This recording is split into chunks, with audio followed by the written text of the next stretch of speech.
It is with the utmost pride and sincerity that I present this recording as a living testament and recollection of history in the making during our generation. Allow me to reintroduce myself. My name is Pi. The universe is predicated on the duality of chaos and order. Without these opposites to define each other, it is impossible for life to exist in any dimension. Therefore, we should accept both chaos and order as equally real and necessary. Nah, we gotta chill because what's it called? Yo, mic check, la mega se pega, la mega se pega. ¿Dónde está la mujer que no tiene marido? Nah, we gotta chill because we got a soft strike last time. Really? We got a soft strike, so we didn't get like fully. Nigga, so blast that shit in now. That's Momo is the type of dude that YouTube Hey, yo, listen, loves. man. Listen, man. Tell Vatican City It wasn't even. I'm a good man. It's not Vatican City that's gonna strike us. It's Lucian in them. Yo, that had me dead in the last episode, bro. When I said that. And nigga G was like, yo, I thought he was gonna go left. Nah, nigga, that shit look like everybody. I really gave y'all niggas PTSD. It wasn't just G, bro. nigga. It was all of us, my brother. Everybody thought you was I was gonna like, go left. damn, bro. Y'all thought I was gonna send shots for the Vatican, bro? It's you, so we really don't know. That's the problem. That's nuts. Let me connect. You never know. Nah, bro, I'm very tame, man. I'm tame now, bro. Let's get connect. You tame? That's what. So this version of you call tame. Yes. Yes. Yo, y'all know. Yeah, I know. I be trying to say some wild shit, bro. Just make sure that. Just make sure y'all can hear. Oh, we on the air? Stuff I'm gonna play. Forever policed. Y'all heard that, right? No, man. Come on, brother. Yes, sir. Well, you heard Well, that. police. Just make okay, good. I heard All right, like cool. noises. Nah, you definitely hear that. All right. So, yo, we here, ladies and gentlemen. Welcome to episode number 7 of Politically Incorrect, aka the Pie Show. You here with your 4 favorite podcast hosts in the world. What's up? Listen, I was talking with somebody this week. They was like, "Yo, how come y'all never start like other podcasts? Y'all don't ever ask like, yo, what's up? How was y'all week and shit? Y'all niggas just get right into it. Like, Yo, y'all how don't was really your care." week, man? So exactly, I was actually gonna do that. So now, how was your week, Momo? My week was spantabulous. How was Okay. your week? That's a great word right there. That's an SAT word. Yeah, I got SAT. I got a fucking, what is it? What's the lowest score you can get? What is it for your name? 200 points. But that was back. I think that you used to say that. I got when like 840 on the SAT. no way. Yeah, nah, I'm not even joking, bro. And it's not because I'm dumb, but I think I'm dumb. In one part of the SAT, or? The whole entire shit on the SAT, bro. I got like 800. Damn. I got 950. I cheated. I was cheating on somebody, the nigga right next to me, and I didn't know that the whole entire shit. And then they asked me, You it was was like, cheating on a dumb nigga. they asked me, what is wisdom? Nigga, I did not know. Nigga, I got stuck. I was like, Martin Luther King is wisdom. No. He said, Nigga said Rosa Parks.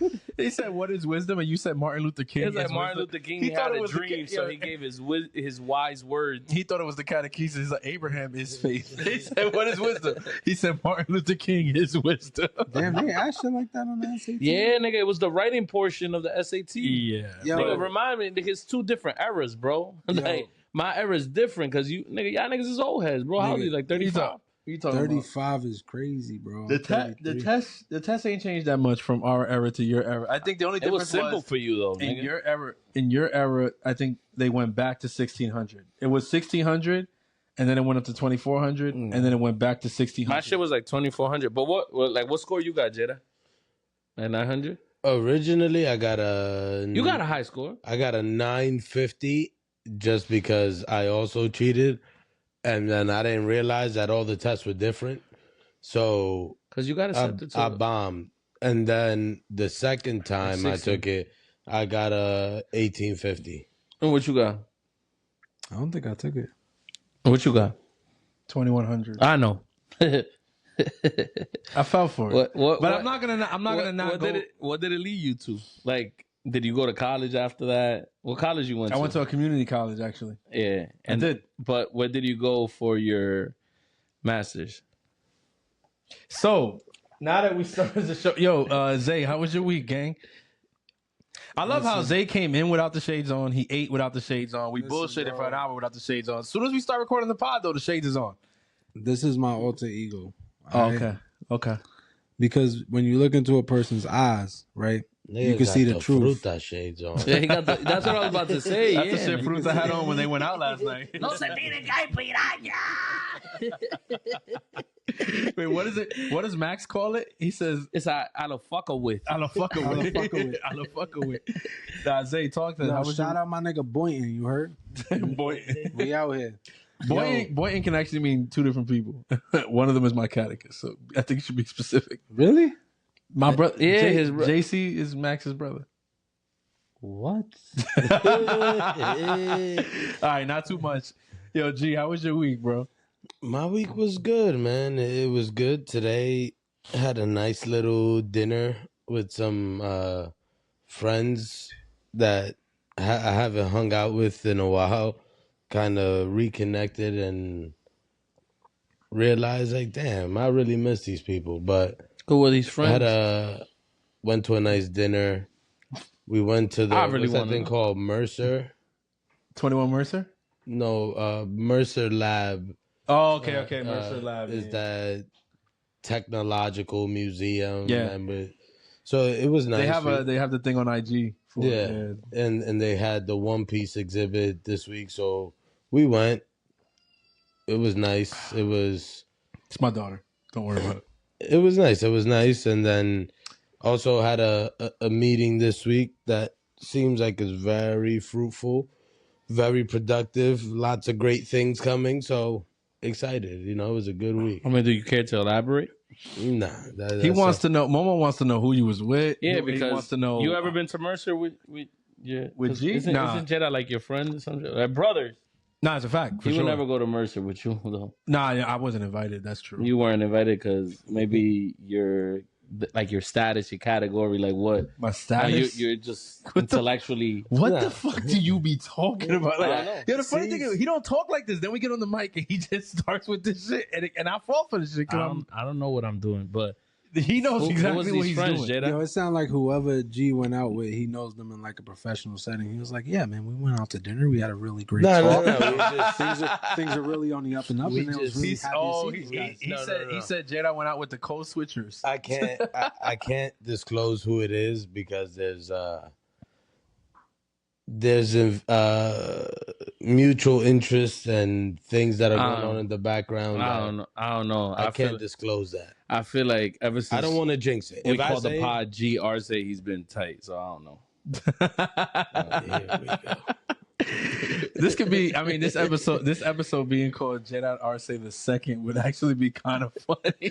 I will quit the pod.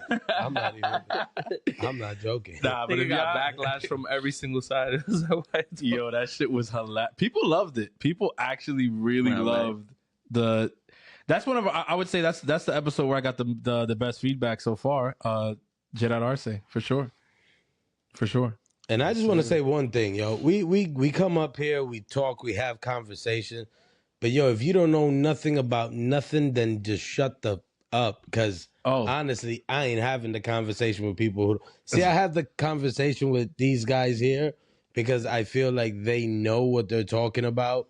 And a lot of times we hold back and we don't, like, for example, lots of conversation. There's a lot more points that we could get across, but then if not, we would give you a 5-6 hour pod because in the end, we're 4 strong-minded people. So sometimes I'm the type of person I'll lay back. It's not because Jedi agrees. There's a lot of things I disagree, but for the sake of time, for the sake of the pod. But the point is, don't talk to me about shit that goes on in the pod if you don't know nothing about nothing. And you know who I'm talking Somebody about. pissed him off about Somebody that got him Jay-Z and tight. Drake shit. Somebody got him tight. Hey, listen, man. So my Let's week get- was good. How was your week? Before I really started, It was fantabulous. fantabulous. Yeah, elaborate. Like, did you go to dinner with anybody?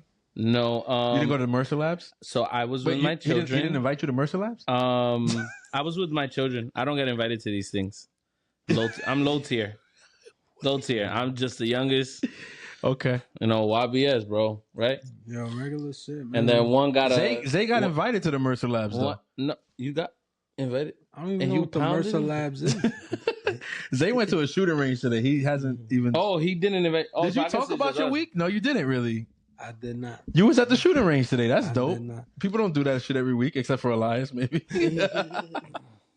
Shout out to Elias, man. He's celebrating 250th birthday of the Marines, I think. Yeah. See, I thought you was gonna say 250 bodies. I was like, damn. Nah, I mean, if we were celebrating that was like 10 years ago. Yo, shit. I'm fucking around. Yo, Thank you for your service, brother. What's up? I was at the shooting range, bro. That shit, it was fun. I'm not gonna lie, bro. Like, You like shooting weapons?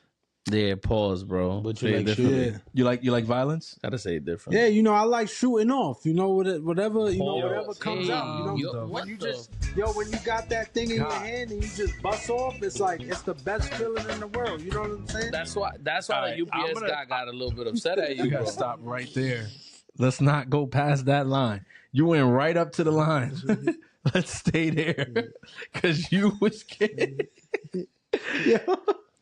Nah, it was legit. It was fun though. I've actually never gotten to use like a firearm before, so it was. You never went to the shooting range before? Never, bro. You didn't come. We went with Jameek and them that time. You didn't come. You never held a gun? No, I held one before because I had friends that had one. I never shot it though. No, Nah, bro. I was gonna say you definitely held a gun and you might not have known it because one time we handed you a book bag. No, I remember that. I remember that heavy ass book bag. Yeah, you definitely had a book bag that may have had some niggas like, yo, what is in here? Nigga said Bibles. The statute, but the statute of limitations on that is up. I'll talk about that whole shit if I had my voice. I don't do stuff like that. Yo, okay, so but it was kind of dope though. Honestly, yeah. What'd you shoot? Just nines or? Nah. It was we did a 9mm, okay, AR, okay, and then we did AK-47. This is the problem. This is why they want to arrest Draco. people like us, bro. Because calling a 9mm, like just call it 9mm, man. It's handgun. We're American, dude. You know, man. I'm a gun guy now, so you know. I'm a gun guy. What was it? Come correct when you see me. Was it in New York? Or? No, it was in Jersey. It was in Jersey. I think it's called. New York got gun ranges or upstate. Yeah. Not in like the city. No, but the one in Woodward is alright. That's the one y'all went to, right? Nah, there's a gun range right there. Let's start the pod, bro. Like, we got a lot of shit to get into. It's already pretty late. Let's jump right into it. Let me make sure my volume's up. Niggas be talking for 20 minutes and then be like, yo, let's start. Eminem, Lose Yourself, if it was 1950s soul. Shout out to my man G. He sent the intro music for this week. It's a slow burn. So be patient. Yo, wait. Oh. One shot. Rod Wave, baby. One opportunity. Oh. Stevie Wonder? Sees everything you ever wanted. In one moment. This is a part of it? Nah, it's a drummer. Oh. This shit go crazy though. His palms are sweating, his weak arms are heavy. Yeah. There's vomit on his sweater already, mom's spaghetti. He's nervous, but on the surface, he looks calm and ready. To drop bombs, but he keeps on forgetting. But he runs down, the whole crowd goes so loud. He opens his mouth, but the words won't come out. He's choking out. Everybody's choking now. Time's up, over black. Snap back to reality. Oh, he's smoking this shit. Hey, yo, Pod Show 2025. We out here, you heard? Welcome. Episode number 7. Hi, guys.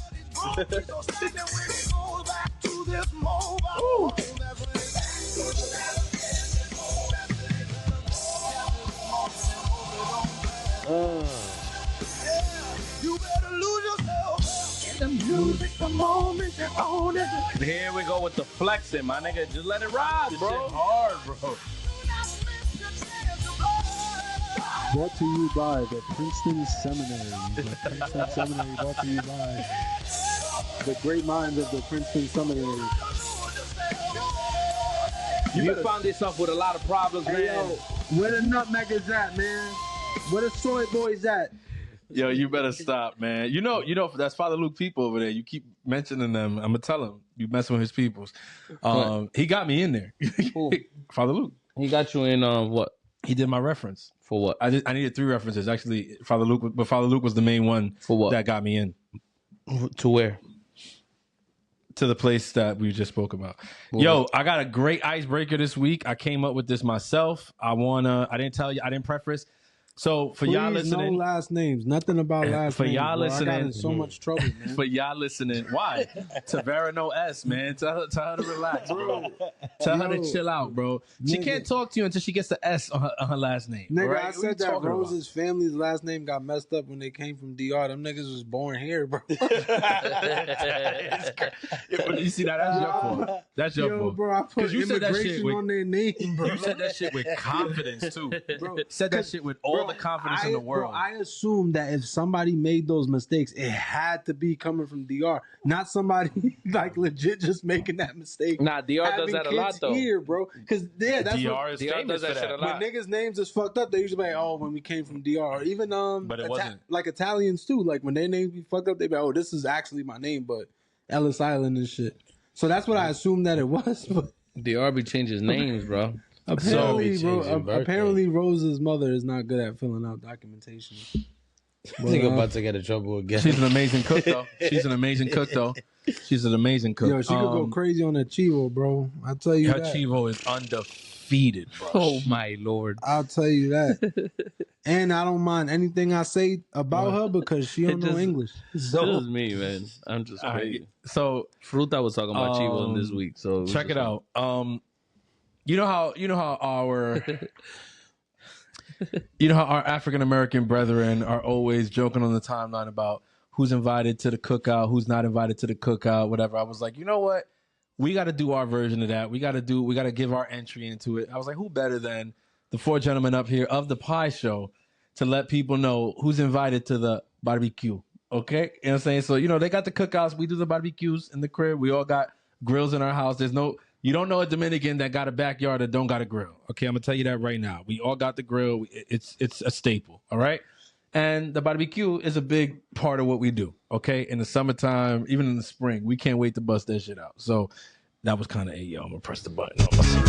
Sorry, but it happens to the best of us. It happens to the worst Even of the us. learned niggas. To the worst of us. Abolish AO 2025. That's the new movement. So, and the funny thing is, even Pete had to chime in on that. He's like, "Nah, brother, that was crazy." No, I think Pete was on your side. He's like, everything is.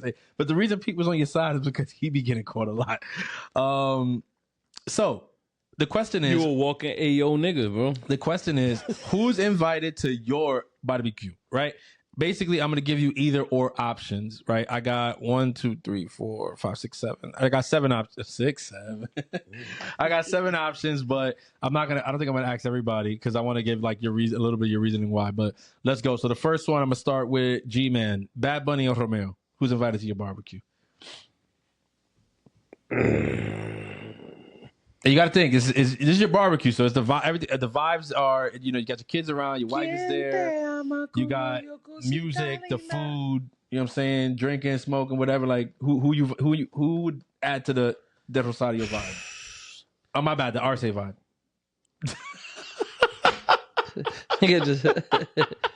W Rage Bait. W Rage Bait, bro. He was about to answer too. I fucked it up. No. Bad Bunny or Romeo? Who fits the Death Rosario vibe? So because I'm married, I would say Bad Bunny. Okay. Oh, but if I wasn't married, I would say Romeo. Okay, wait, why? That's interesting. Because Romeo el rey del mojadero.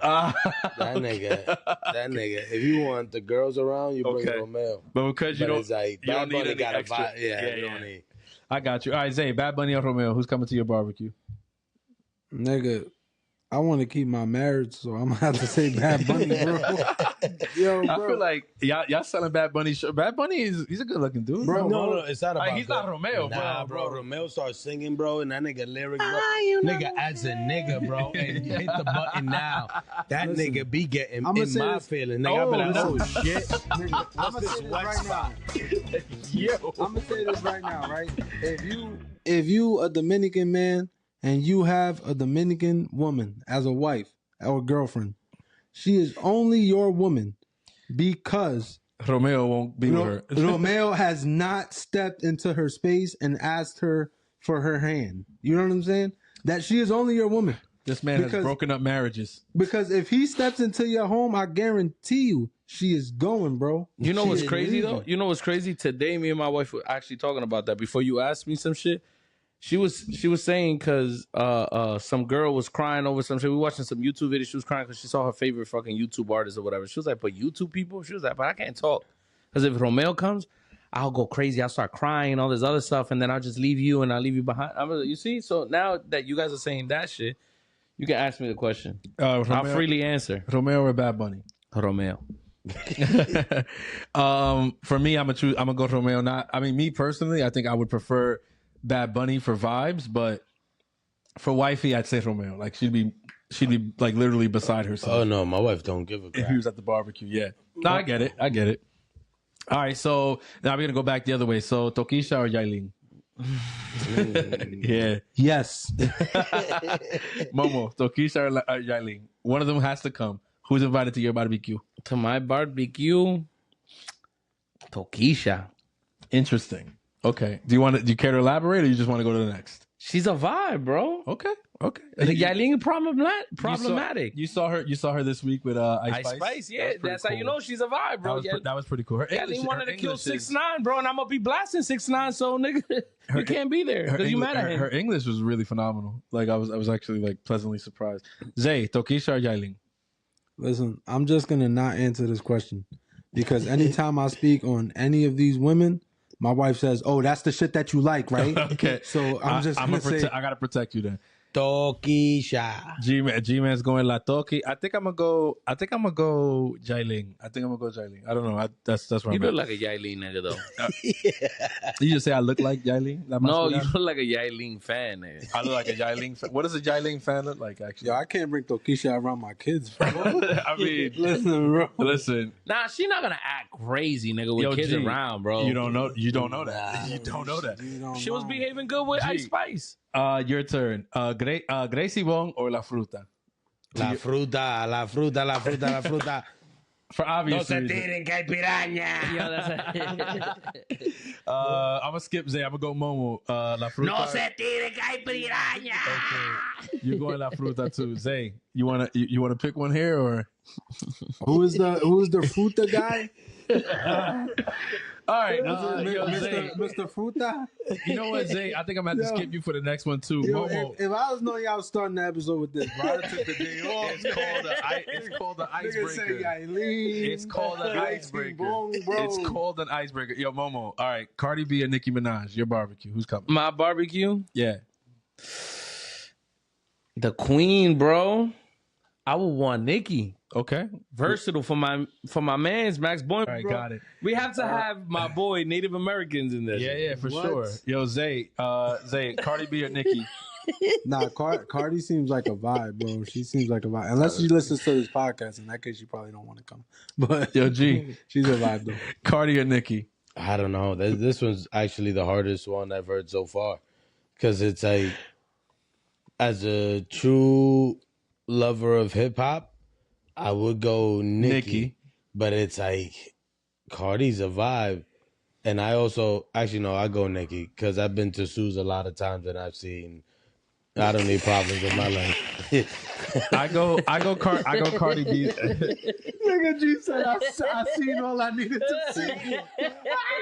But that was a different version of Cardi, bro. No, like, that shit dormant, nigga. I just gotta give a couple Henny bottles, I saw her back in those times. You just gotta give a Henny VSOP, nigga, LeBron James, nigga, and we back in Sue's. The LeBron. I go Cardi for the same like Zay. I think she's a vibe. I'm from the Bronx too. Like I think that would be a good time. Let's go back this way. Momo, Drake or Kendrick? Come on, nigga. To the barbecue. Your barbecue. Who Drake, nigga. Okay, Valley. I might be giving people money and shit. You don't know. Who Okay. said God's plan? Zay, Drake or Kendrick? Who's coming to the barbecue? Drake? Okay. Of course. Y'all know it's Drizzy. I mean, you had the Compton hat on 2 episodes, and now you talking about Drake. But that's cool. That's cool. Listen, I'm a flip flopper, bro. he said I'm a chancleta. You and that culture King fucking hat. Yo, GNX was fire. I ain't gonna. He got a culture kick. Yo, shout out Isaac, bro. You see, they repping your brand and shit, bro. It's because I'm a culture king. That's the thing, bro. Like the brand represents me. I'm a culture king. You know what I'm saying? We gonna let you get that shit off for it. Yo, G, the ego in this room is getting crazy. Drake or Kendrick Lamar? I think I know G's answer. Kendrick. Yeah, G wants to have a very subtle, tame barbecue. I mean, you sure he's pulling up behalf of Compton? Nigga, Drake might try to take my wife and my daughters. Yeah, he does. He is known to do that. He is known to do that, and my daughters. You see, that's where it gets a little crazy. Oh my God! Nigga, G just wants to be at the barbecue like A minor. Listen, nah. The only reason why he says that because you don't think this pod has the potential to go that far. So he don't mean that shit, Drake. I love. Listen, Drake, we love you, brother. I would naturally, I would go with Drake. But I would also probably play Not Like Us just to see how that goes. Because I'd be like, yo, it's an intimate barbecue. Like, let me see your real reaction. Like, there's nobody else here. Like, what are you going to do? The thing is that Kendrick is, like, he's ganged up, and I love all that gang shit. So it's like, he's just one of them gang members on the low. Yeah, I don't want Compton. I lived in a bunch of niggas with guns in his living room. There's a button for, like, police and this shit. I lived in Compton for a couple months. I saw all I needed to see. But shout out to Compton. Y'all was great people over there for sure. G-Man, Kai Cenat or Aiden Ross? Don't care. Don't care. Valid. Zay, Kai Cenat or Aiden Ross? Who's coming to your barbecue? Actually, Kai. Yeah, I would say Kai because I gotta do it for my blank. Gotcha. Momo, Kai Cenat or Aiden Ross? Damn. I know. I put this one is here. This one is here specifically for you. And just you guys can see this on my notes. I did this shit. No, so if any of y'all other podcasts or I see this shit on TikTok and it's not us, I know y'all copied. Kai Cenat, Aiden Ross, who's coming to your barbecue? Damn, bro, that shit is hard, bro. Because Kai could come with the whole AMP, niggas. A vibe you got Phantom, that she'll be lit, right? Facts. And I seen them niggas be lit. But then Aiden Ross might come with Trump. Yeah, but Aiden is corny. He's not a vibe, but he's a good boy, that like a good friend. Like, yo, nigga, I just want to politic with the nigga. We chilling, we vibing and shit. Damn, nigga. You gonna let G say that Aiden? Nigga, Aiden got an in with Vegas, bro. I think I might have him come, bro. Yeah, bro. Like he might give you like. I remember the Canelo fight. He got a call like 30 seconds before, like yo. Damn, that's hard, bro. He put everything on Terrence Crawford. We're talking about inviting someone to the barbecue that's gonna add on to it, be a vibe. Yeah, it's like but Aiden is not a vibe. Yeah, but you don't know Aiden like that though. I watch him enough on Twitter to know he's kind of funny. You don't know, nigga. He's kind of funny. He's a vibe. He's a good friend to have. I'm not saying he's not good. Like he's one of those niggas. You're talking about a lot of barbecues. We do a lot of barbecues. Friendship. Yeah, we're talking about barbecue coming and adding to the dynamic. But turn this shit up. But not everybody that goes to the barbecue is turning shit up though. So when we do barbecues, there's niggas that show up that just sit down and nigga later on that night when everybody dip, he's still chilling there. And you having conversation with the nigga. Because all of y'all, I would personally say like the good conversation because.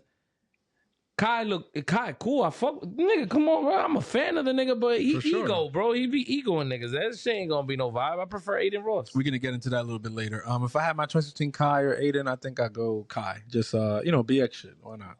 Yo, listen. Before we move on from this topic, y'all need to stop lying about inviting Gracie Bon. That's what y'all gonna stop doing.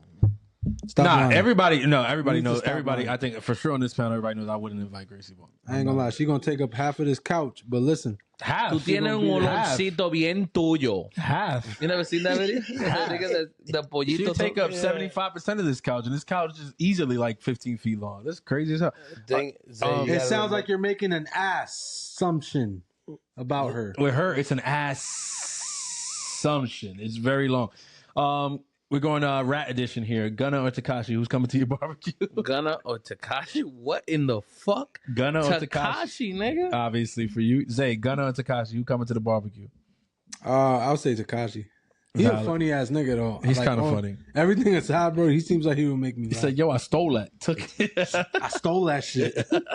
I stole it. Yo, G, Gunna or Tekashi? Who's coming to your barbecue? Hold up. Let me get it started. BB with the Robin, looking all retarded. BB sagging, fly like a dragon. Okay. So you're going Tekashi. I would actually go Gunna because Tekashi's a wild card. Yeah, but this is I don't know what he's gonna do. Who get fucked tonight? You can tell by niggas' answers what type of barbecue their house would be. Jada's house is about to be mad problematic. Nigga got Nicki Minaj. He got Nicki. He got Yailin. Nicki actually has a song. He got half a Compton. Who said Yailin? He got He Tokisha. said Tokisha. Oh, I thought you said Yailin. He got half a Compton, Tokisha, Nicki, Nicki and the same. now he got Tekashi. He got Tekashi. He's gonna want to fight. And La Fruta. La Fruta's gonna be like, oye, loco, pero y esta gente. All right, last one. We'll start with G. Leonardo DiCaprio or Will Smith? DiCaprio. Nice. Okay. You don't want nobody slapping nobody at the barbecue. Zay, DiCaprio or Will? I would say Will. I just finished watching Bad Boys again. Nah, you crazy, nigga. What the hell? Our family would actually go. I feel him on that. DiCaprio or Will Smith? If I get Wolf of Wall Street, Leonardo DiCaprio, I want him there. If I get Fresh Prince of Bel-Air, I want that one. But we can't have that. So Leonardo DiCaprio. Nah, I would say Bad Boys will. This is kind of tough. This is a tough Mike one for Lowry. me because Leonardo DiCaprio is my favorite actor of all time and my favorite movie of all time. He is the star of that movie. But I'm also like I also have like a real strong tie with Will Smith because of Fresh Prince and that whole era and like just so it's tough. But the culture and shit. I think I would go. This nigga think he a culture king. I think this dude's an asshole.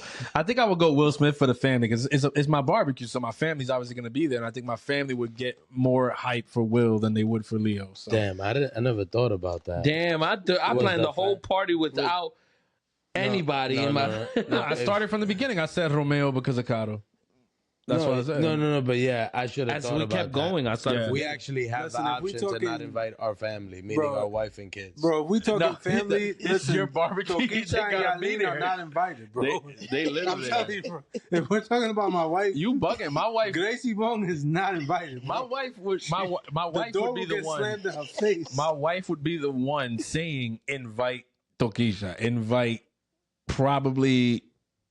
Would she go Gracie over La Fruta? I don't know because La Fruta's mad funny. So Nah, she'll have fun with La Fruta. I think she'd go Fruta, but she fucks with Gracie too. So it's just one of those. But Nigga, it's all about how much butter that you put on the turkey, bro. That's really what it comes down to. Here we go, bro. All right, so we've spoken a lot already about our friend Gracie, and we also mentioned Drake already. So why not get into the Drake and Gracie Bon controversy that kind of took the timeline by storm over the last week to 10 days? Who wants to? Somebody should introduce it just so people know. I mean, the people who don't watch Casa de los Folk or whatever, so that they can know a little bit about what we're talking about before we start talking. So about it. if I can recall, if I can recall, pretty much the context is that Gracie Bon she started talking like bad mouthing Drake. Correct me if I'm wrong. Allegedly, I don't really know the actual. Not allegedly. Not alleged, but I don't know the context, so don't quote me on exactly what really happened. But I know But that that's what I want. I want somebody to say that we can quote. Okay. So no. She said the shit with Drake that pretty much he was trying to like hit it or whatever. He was trying to smash all this other stuff when she got invited to the. I'm talking about. That was a hiccup, I promise. No, he actually hiccuped. No, I was talking more about when she said that she saw something at a party that you guys wouldn't expect to see. And she was talking. And she referenced. What did she reference? She basically made it seem and left it very open ended. She was like, but somebody said somebody else said trans, like trans, and she kind of and then she was alluded to that. Yeah, and then in the end she was like, no eran trans, but she then is like, okay, so eran mujeres, and she said no. So it was like they weren't women, they weren't trans. So it's almost like you're assuming that they were like little kids. No, like men, like basically like he was with men who aren't just like his boys. It was like she kind of alluded that like he was homosexual on day one, and that's the first day that she brought it up. Yeah. Then on the second day, after the things started going viral, and Drake responded via the Aiden Ross stream, she kind of walked it back. Yeah, when she was in the hammock. I forget who she's talking to there. She was talking to a group of It might have been. She fit. Was it She Jay fits on Lexi the and hammock. somebody? I don't watch that show. She fit on the hammock. Kinda, yeah. So and then they asked her, and she said, and then she kind of walked it back. She was like, no. It was like it was. I didn't say it was anything. It wasn't no trans. It wasn't no nothing like that, or whatever. And then when they ended up for prime time later that night, Santiago brought it up, like, oh, Drake responded or whatever, and then she said, oh, well, of course he can say, whatever he wants because he's the one with the power or whatever, but basically, like, I was there and I was going out with them, and then all of a sudden, like, I got stuck in the hotel and they didn't let me go out with them and stuff like that. And she still doubled back though, because she said that she didn't really go to wherever he was, like the actual party. No, she was there. She said it. Because there's even videos of her being there with him. Yeah, but she said that after, like, she said something happened, and then after that, like, they weren't fucking with her no more. Like, they didn't let her go with them anywhere. They just, like, she was like, I was basically like locked in the hotel, like I couldn't go like anywhere. Blacklisted, and then she said after that they like blacklisted me from the parties or whatever. So yeah, wasn't she trying to say that he was trying to fuck though?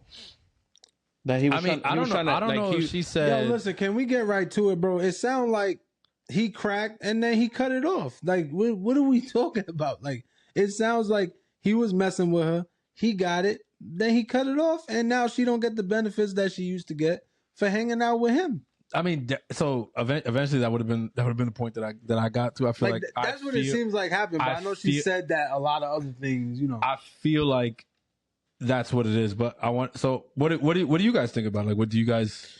I think from watching the show, she's someone who seeks attention. She's I think you and I had this conversation. She's a clout chaser. Yeah, she loves the freaking clout chase. She gaslight the victim card. Yeah, it's like she's basically like tries to make it seem as fat if, girl card. Like not so much the fat girl stuff. It's like she tries it though. It's basically like making her. I do believe like she makes herself the victim, and you see it in the show with like all the guys that try to talk to her. She tries to bring up her past. She tries to and you see that she's going for clout. Like like. For example, no disrespect to my man La Fruta, but it's like, what the hell would a young girl want to do with an old ass man? But the thing is, he's number one.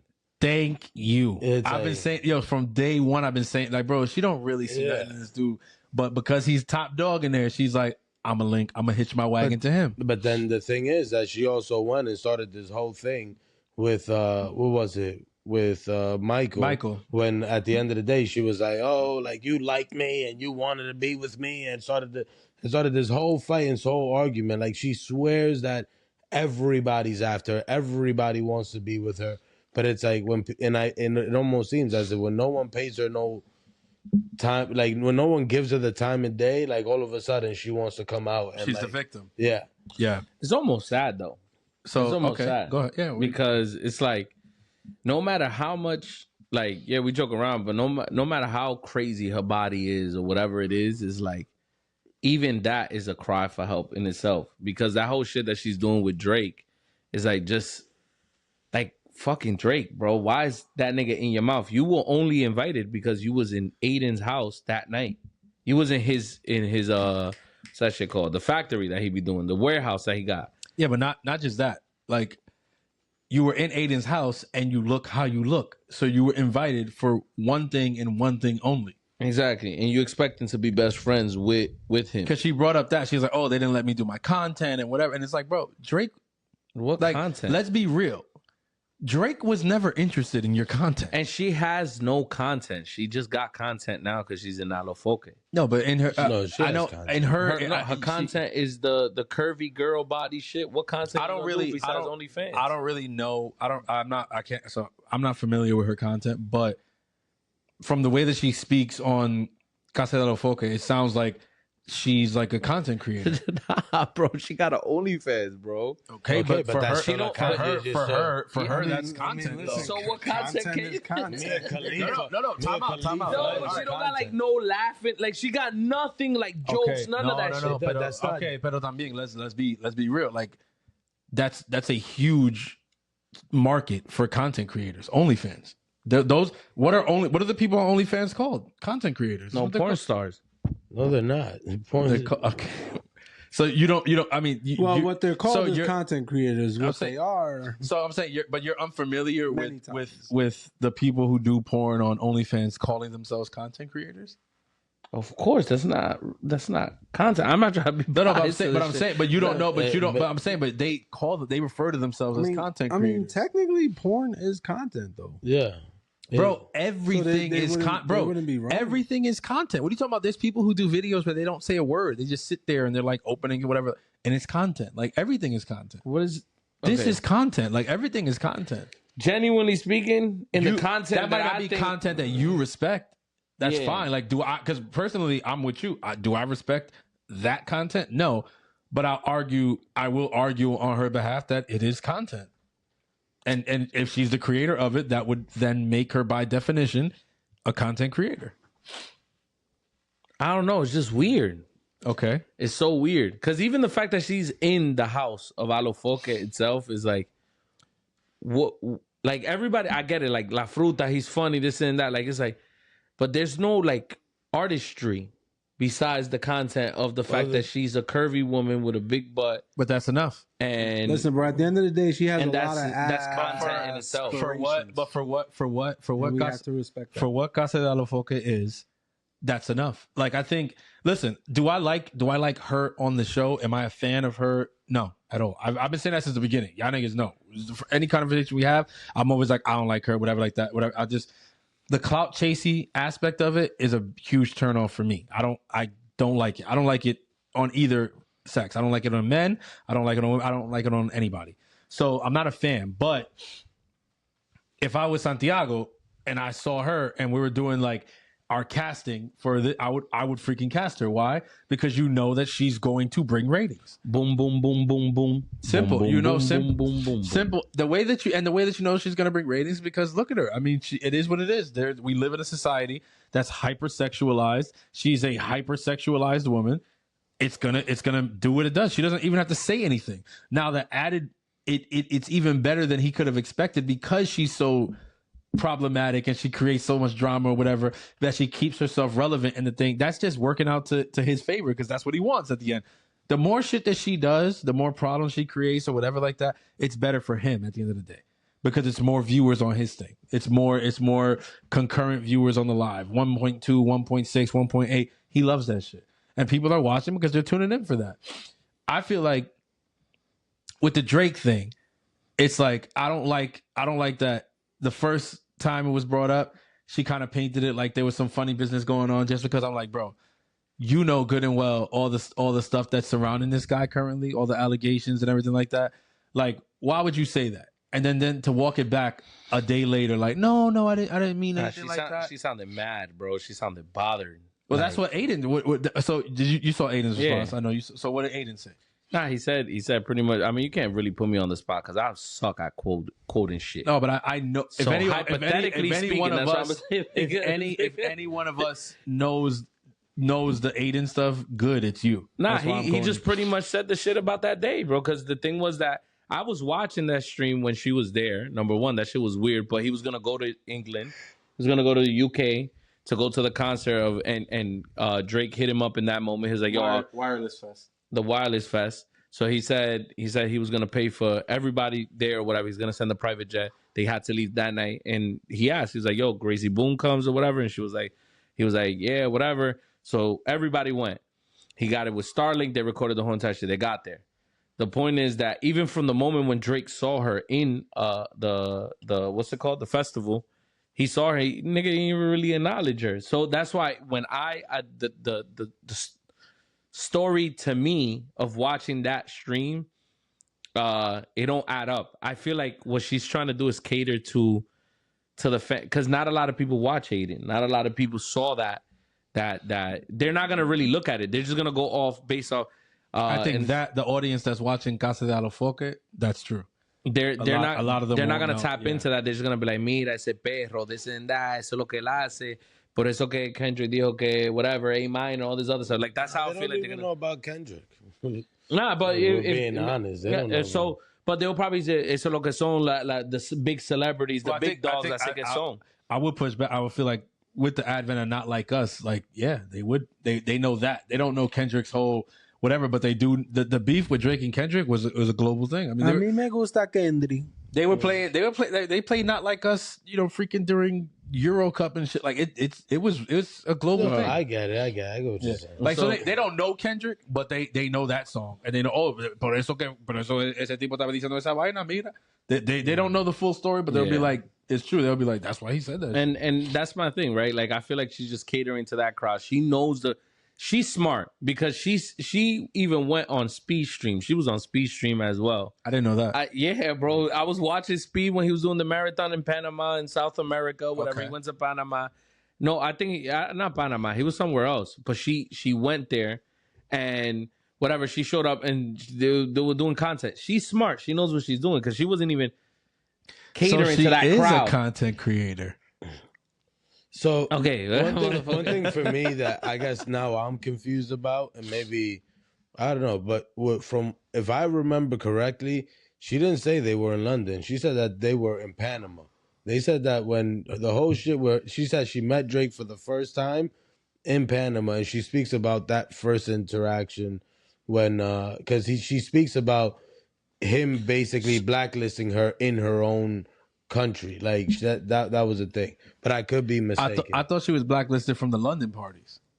No, I thought it was Panama. From what I could remember, I could be mistaken. If that's true, then that sounds like a Drake thing that he probably pulled up. He saw her, nigga. I wouldn't knock that Drake. I think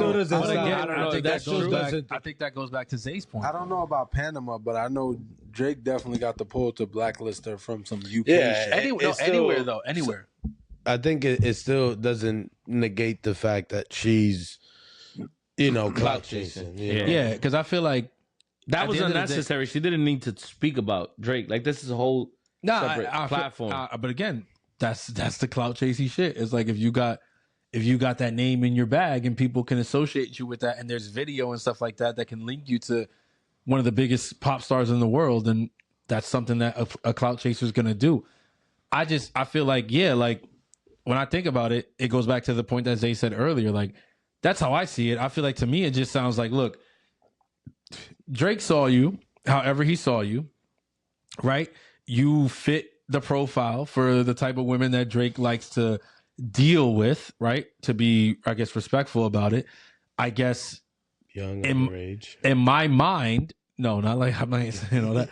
I'm saying, the assets. She has the assets that fit the description that Drake names in his songs. I like my girls BBW and all that, whatever, or that bar that he says her ass so big that it's partly embarrassing, whatever. But like, when I hear those bars and then I see Gracie, I'm like, okay, yeah, I could see how Drake saw you and was like, yeah, I need that or whatever. Now, once he had that, I can also see how Drake told his people, like, yeah, like, oh, like the next day or 2 days later, if he's at a party and they're like, yo, this chick is trying to pull up, whatever, I could see Drake say, yeah, no, dead that. It's a fact. Like, because if he already got what he wanted, then no, he doesn't want you around anymore. He's not trying to do content with you. He's not trying to do videos with you. He's not trying to get on your stream. He's not trying to whatever. Like, no, if I'm again, like, that's just the way that I see it. I don't think Drake was ever interested in anything more than get into the business with her. And once that business was taken care of, he's like, all right, like, I don't need any more contact with this woman. That's it. And I feel like she wouldn't be the first one he did that to. No, I feel like he does. I feel like, listen, man, we've heard the stories. I mean, this is what he does. I mean, and it's not just him. This is that industry. This is those kind of men. So for my issue is with the way I heard her speak about it, it was like there was almost like an entitlement to it, where it's like you felt like you were entitled to more. And I'm sorry, but I just feel like when you present yourself in a specific way, right? And I know I'll get pushback for this, and I know I'll get flack for this, and I'll ask forgiveness to the people who, take offense to this. But I'm sorry. I feel like when you present yourself in a certain way, when you present yourself in a way that seems, at least on the surface, will seem that you have a limited amount of things that you offer to somebody like Drake, once he gets through those limited amount of things, he's not going to be interested in anything more from the package. And like, when I heard her speak, and I'm like, I don't get like why you thought he'd be interested in anything other than sleeping with you. That's why she's giving time to La Fruta. But then again, I guess to play because nobody devil's paid attention to her. advocate, it's like, what are you doing in Casa de Alofoque? You're creating content. No, And it's yeah, like, for sure. What bigger way for her to go up in the charts and get the points or whatever? It's a name drop Drake. It's like she could do that. Like, no, I can't. A lot of the people in that house, very few of them could freaking go up there and like drop a name like that. Yeah. No, you're right, 100%. And get him to respond too. And that's the thing. She got him to respond. But he has to respond because there's video and photo out there that would confirm that they've been around each other.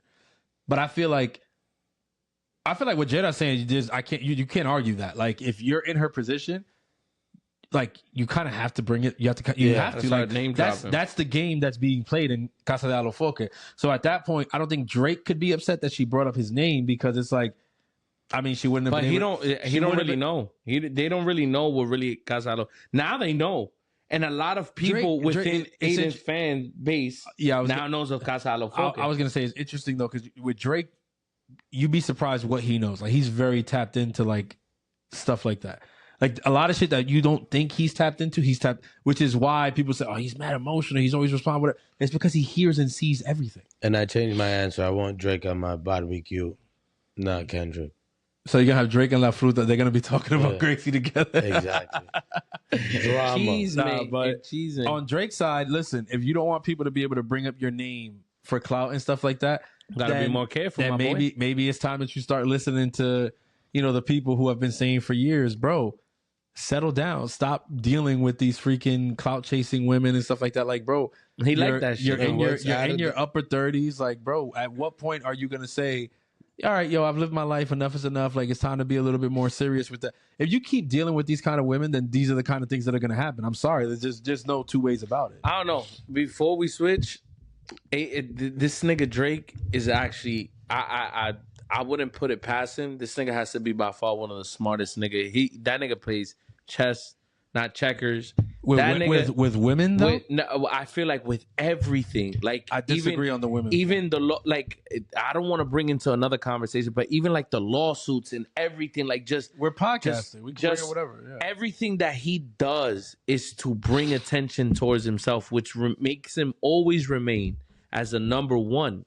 Because his plan, like even the whole shit with Iceman, like everything is still bringing up shit about the fucking beef with Kendrick. And it's like, is he talking about Lucian? He's chilling with Aiden Ross in a platform of streaming. He hits up Kai. He talks about like he's with Gracie. Like, yeah, bring her. Because in his mind, he's like, that's Latin America. Like maybe there's some shit here. I don't know. Like, for sure. I feel like I don't think he's been number one in a while. Wait, number one how? I feel like he's number one in what regard? In just anything right now. It's like he's trying. I feel like he's relevant. I'm not saying he's not relevant, but to say that, like, of course it's Drake. So anytime he says like, oh, he's dropping something, like Iceman, everybody tuned in. Even niggas who hate Drake tuned in. Yeah. But the thing is, it's like, you're gonna get that just off the strength of who you are. I bet it's like it's like to say that. Don't finish his point. He's number one, like right now. I guess I would argue that that's what makes him number one, though. The fact that people, I guess, I feel like when you can just drop something and people just have to go to it because you're you. It's like, yeah, the fact that you're you is, what does the you mean? You're number one. You're the guy. But are people tuning in because they want to know, oh, what's he gonna say now, or are they tuning in because of his actual work? I feel like that's the majority. Also, I mean, Drake's fan base is one of the biggest fan bases. I mean, let's be real. Who has the? That's what I'm saying. When I don't think any artist has a bigger fan base. I'll push back on him not being number one because of that point that Momo just said. I don't know another artist in hip hop that has a bigger fan base than Drake. Drake's fan base is ridiculous. Like it's like, so to me, it's like that alone will make you number one because the fans move the needle. Now, if you say like, is he the best rapper right now? Like, I think arguments can be made about who's rapping at a higher level or stuff like that or whatever. Like for sure, but in terms of like just being the guy, like again, and I don't even like to do the rap shit because like when people don't talk about, oh, well, who's a better rapper? Like who raps better, him or Kendrick, him or Cole? It's like, Drake is a pop star. Like he's like, yes, he's a great fucking rapper, but he's a pop star and he hasn't moved like a rapper in like over 10 years. Like we got to stop. Like not you, you're not. That's not what you're saying. I'm talking to other people listening right now. If you're still doing this thing with Drake, where it's like you're trying to compare him with rap skills and stuff like that, or whatever.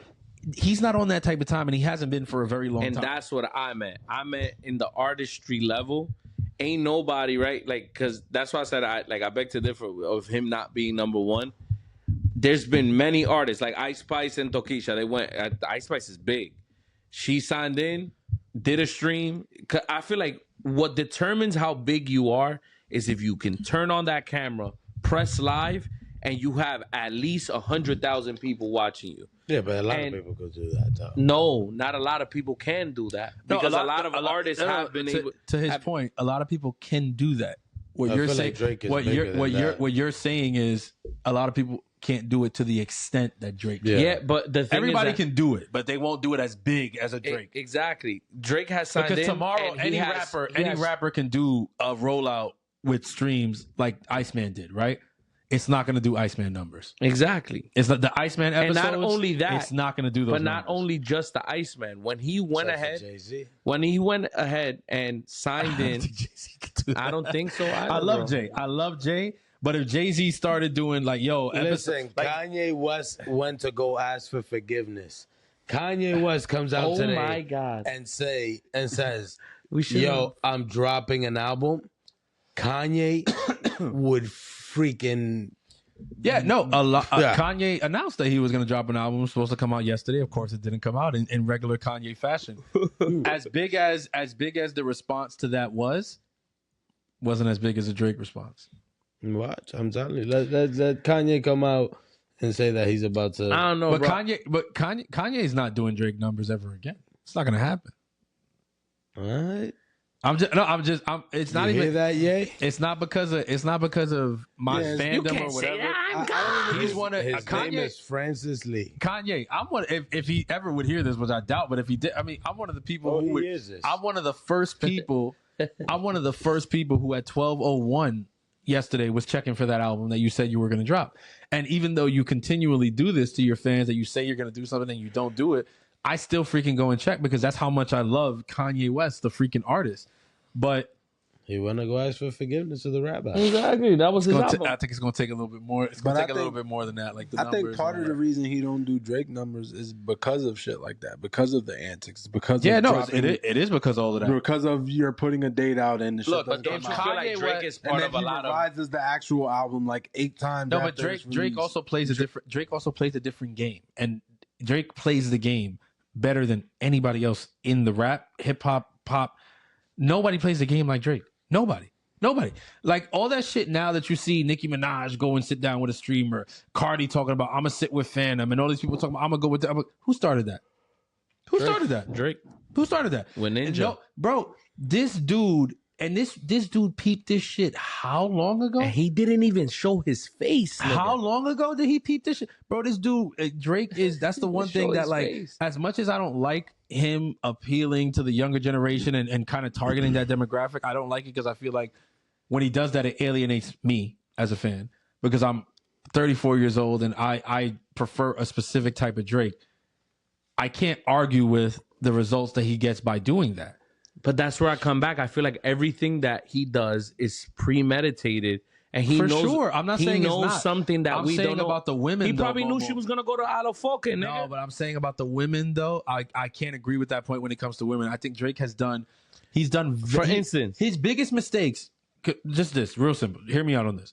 The biggest mistakes in Drake's career are all tied to women. Can you argue against that? It's true. That's what I'm saying.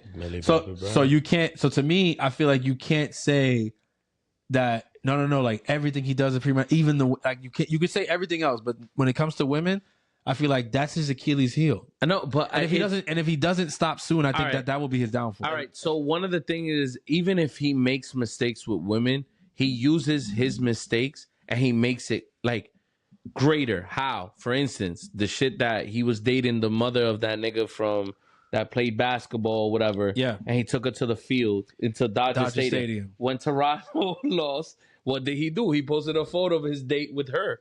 At Dodger Stadium. Yes, Why? That's beautiful. But it's like, is he still probably even talking to her? No, it's just. But here's my thing. Toronto still lost. I know. But did he really take an L? But Toronto still lost. Yeah, you was repping for that team and that team lost.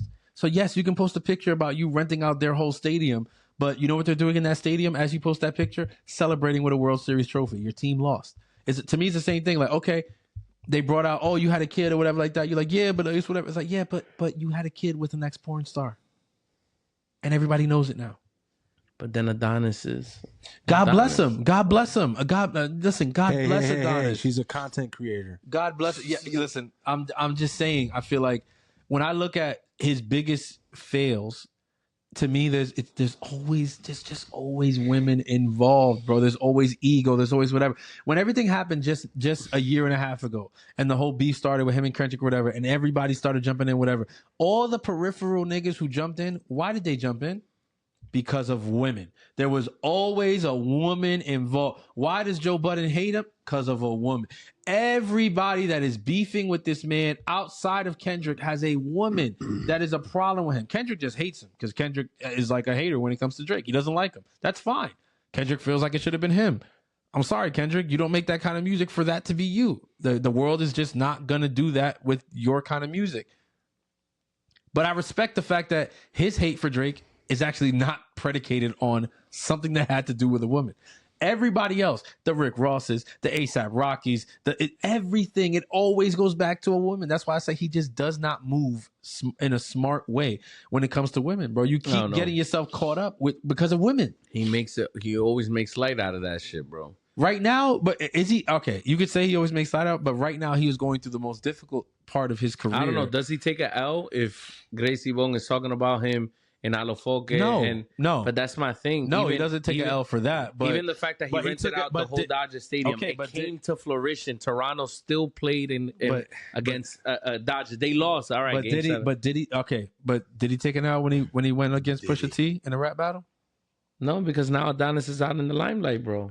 It was some shit that if it would have blew up later up in the future, it would have been worse. He lost that battle. He lost. And why did he lose that? Because he was trying to do a rollout for the son or whatever, because he knew that he had to shape it a certain way because of who the mother was. And you wouldn't have had to do that had you been smarter with your genitals. But because you weren't, now you had to do a whole rollout to announce it and whatever like that. And because you were battling somebody who was methodical and good at what he does, he found it, got the information, and put you on blast, and you lost it. Listen, I'm just trying to pop, but I'm going to be honest, nigga. Even when that nigga dropped the photo that came out of that nigga butt-ass naked, even that shit wasn't even an L. Because he made light out of it anyways. Because Adrian Ross saw the photo. He was like, damn, bro, that shit big, whatever. No homo. Nah, my fault. But all jokes aside, and he said, I'm going to put that shit on my next song. He was like, I'm going to make that shit as a cover. Like, it's like, even shit like that. Also, like to say that he gets the number, like, of course, everybody gets numbers. But the thing is also that we're forgetting, it's like with the whole Iceman rollout, the numbers were there. The thing is, what impact did it have afterwards? None whatsoever. It's like, for me... that's not true. Huh? None whatsoever. I can't say that. Oh, okay. So where are we listening to anything that was on the... You're not listening. No, you're not listening because you don't like Drake. I listen to those songs. What do you mean? Even if I don't like Drake, I still listen. Like, if it's good, it's good. Yeah, What Did I Miss is good. Okay, What Did I Miss? But it's not like... The song with Central C was also pretty good. He also said, follow the story, too. He was like, just follow the story, okay, nigga. so where's the story? Let him cook. The story, but I that's think the thing. It's taking it's forever. all premeditated, right. bro. No, I think the story was. Bro, watch him drop some shit now that he got traction about Alofoque. We're making excuses for Drake, all because in the end, it's like, yo, the nigga. It's not even about whether dislike or like or whatever the hell. It's about the fact that the dude is also not like. He's trying to, it seems like he's trying to find the rhythm or whatever. But the thing is, it's like, granted, it's not to say that, he dropped What Did I Miss? And then out of nowhere, it collapsed and there was nowhere to be seen. That's not what I'm saying. The thing is that the impact Drake had when he would drop a song, that bitch would be everywhere for fucking weeks, for months or whatever. But nobody has that impact anymore. Nobody has that impact anymore. We just saw it with freaking, what's this guy called?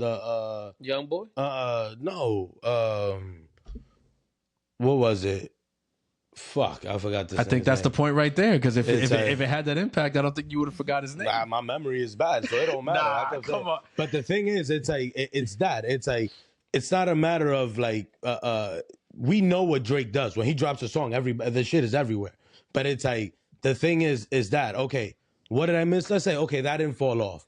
But the Central C one, it's like he dropped it.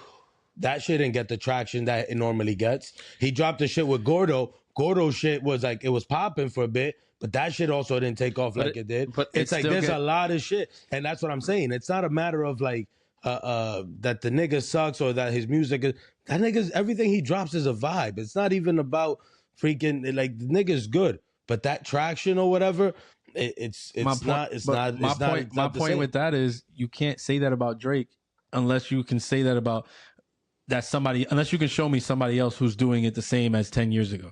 My point is nobody's doing that. No, because then we get to that goes to my point from earlier. How was it for last week when we were talking about Jay-Z? It's like for example, if we go number for number, it's like we can't never compare Jay-Z to Drake. Why? Because the times have changed. The way music gets out and it's rolled out. So Drake, what you're seeing with Drake now, I feel like it gets tied. The reason that the whole thing gets tied to Drake is because he's the number one guy. If he wasn't the number one guy, it would be tied to somebody else. But the real problem that we're seeing now is a problem with the music industry in and of itself. People don't know how to quantify what streams are worth. People don't know how to quantify what to do with the streaming world in general. AI is now freaking making its freaking way into music. There's a whole different thing. It's a whole different world. Like it's the Wild West and nobody really knows what the fuck they're doing. You got Drake doing fucking rollouts with streaming. You got fucking Kendrick Lamar. Kendrick Lamar does not drop. He does not drop. He went on a whole freaking year beefing with Drake and then dropped an album in the fall of last year. Kendrick did not do that. Why did he do that? Because he too is trying to figure shit out. J. Cole hasn't dropped. Why hasn't he dropped? Because he too is trying to figure shit out. No, Taylor Swift just dropped. She's one of the biggest pop stars in the game. What happened to her album? That shit went triple plastic. Nobody knows what's going on in music right now. But I just think it's unfair to put it just on Drake when nobody knows what's going on. But that's why I say Drake. No one is singling him out. It's not. That's not what I'm trying to do. I'm just trying to say it's back to the whole number one thing. It's like you can't say someone is like. But that, my point is who's number one then? If you're saying there is no number everywhere, hip hop is freaking dying. There has to be a number one. Hip hop, but. Even if, so for instance, like say for sports. Clips right now, Pusha T and them, it's like they're killing the game. It's like they're on top of the world. I wouldn't say they're number one though. Like that's the thing. Like but that's the thing. But how many people know about clips though? But that's the thing. No, people know about the clips. No, I'm not trying to violate. I'm not trying to violate. I'm not trying to because I fuck with clips. But not a lot of people know clips. In the world that they're in, yes, people know about the clips. Okay, it's like for instance, do you know who Dave is? The rapper from the UK. Yeah. Okay. People don't. He's not like this world huge big star, whatever. But the people who listen to rap music and care about that kind of music know exactly who the fuck Dave is. That doesn't mean that he ain't shit because he's not known worldwide. That's the same thing with clips. Like clips are. I mean, they just performed at the Vatican, bro. Like, yeah, but I'm not trying to say that. I'm not that because what I'm just trying to say when it comes to artistry, music, whatever it is. I'm just saying that of course Drake is number one because he's figured out the algorithm. I feel like he is more aware of what the fuck is going on with the content world than anybody else. So I feel like he is a step ahead than many people in the industry. That's why like 444 drop from Jay-Z. Jay-Z's a better lyricist than anybody in the music industry. I don't think a lot of people listen to it if Drake drops some bum ass. Honestly, never mind. Don't got no lyrics on it. Shit got beats. And more niggas listen to that shit than 444. But that was the point that I was saying too. Also, you got to be, again, we got to be careful with certain comparisons because like we can also say, oh, the shit with Gordo came out, whatever. Nobody cares about that shit. That's not necessarily true. I don't care about that shit.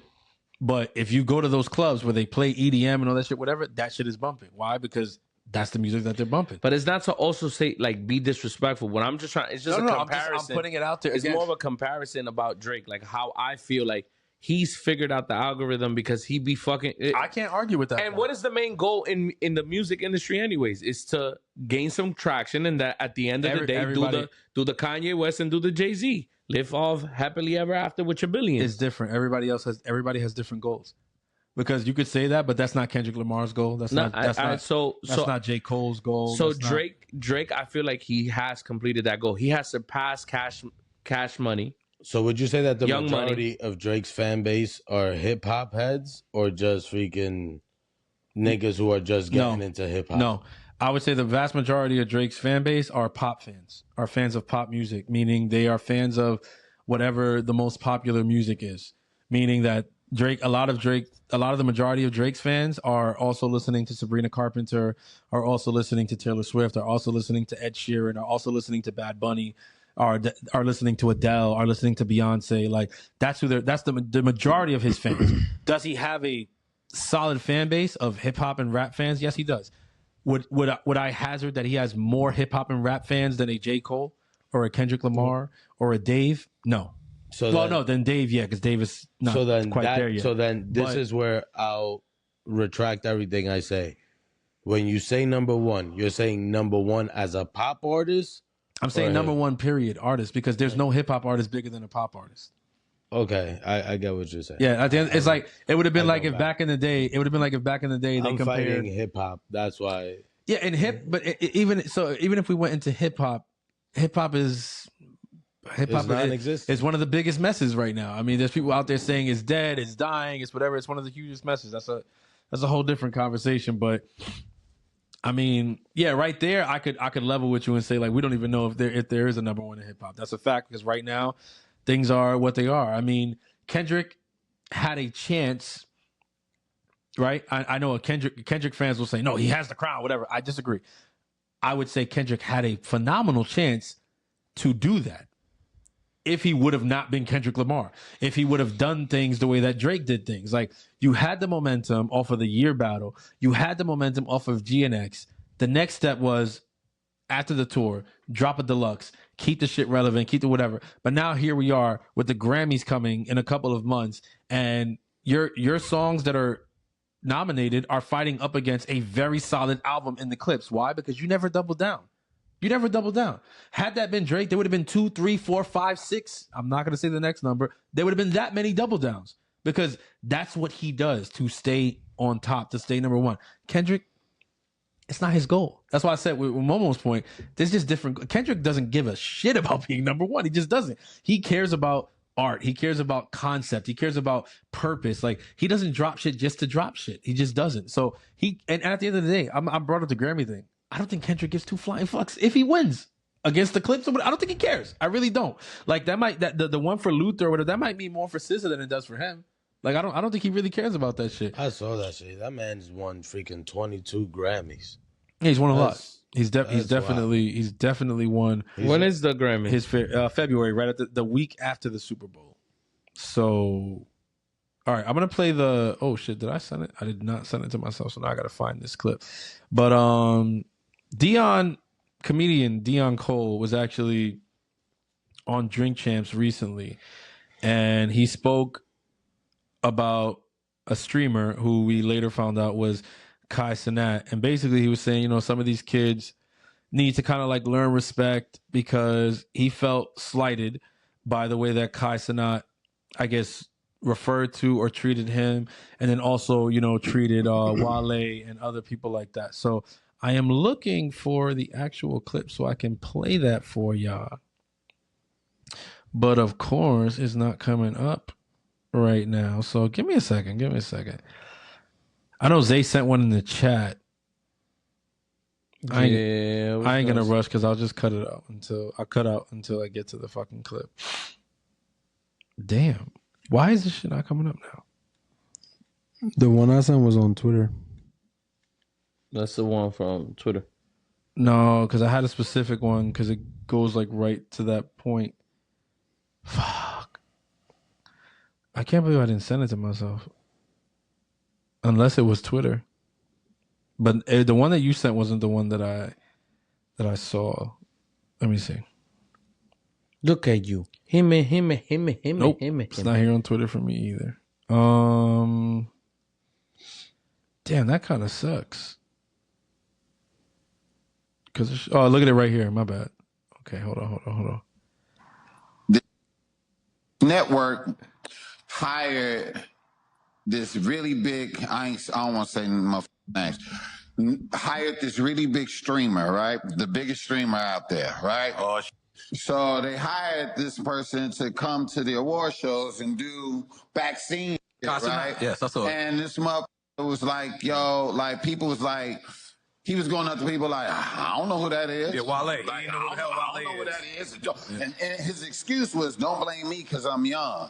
Right. And that was so disrespectful to me because Wale took it personal. You seen that? I met him. Wale wanted the African dance. Look, I was backstage and I met I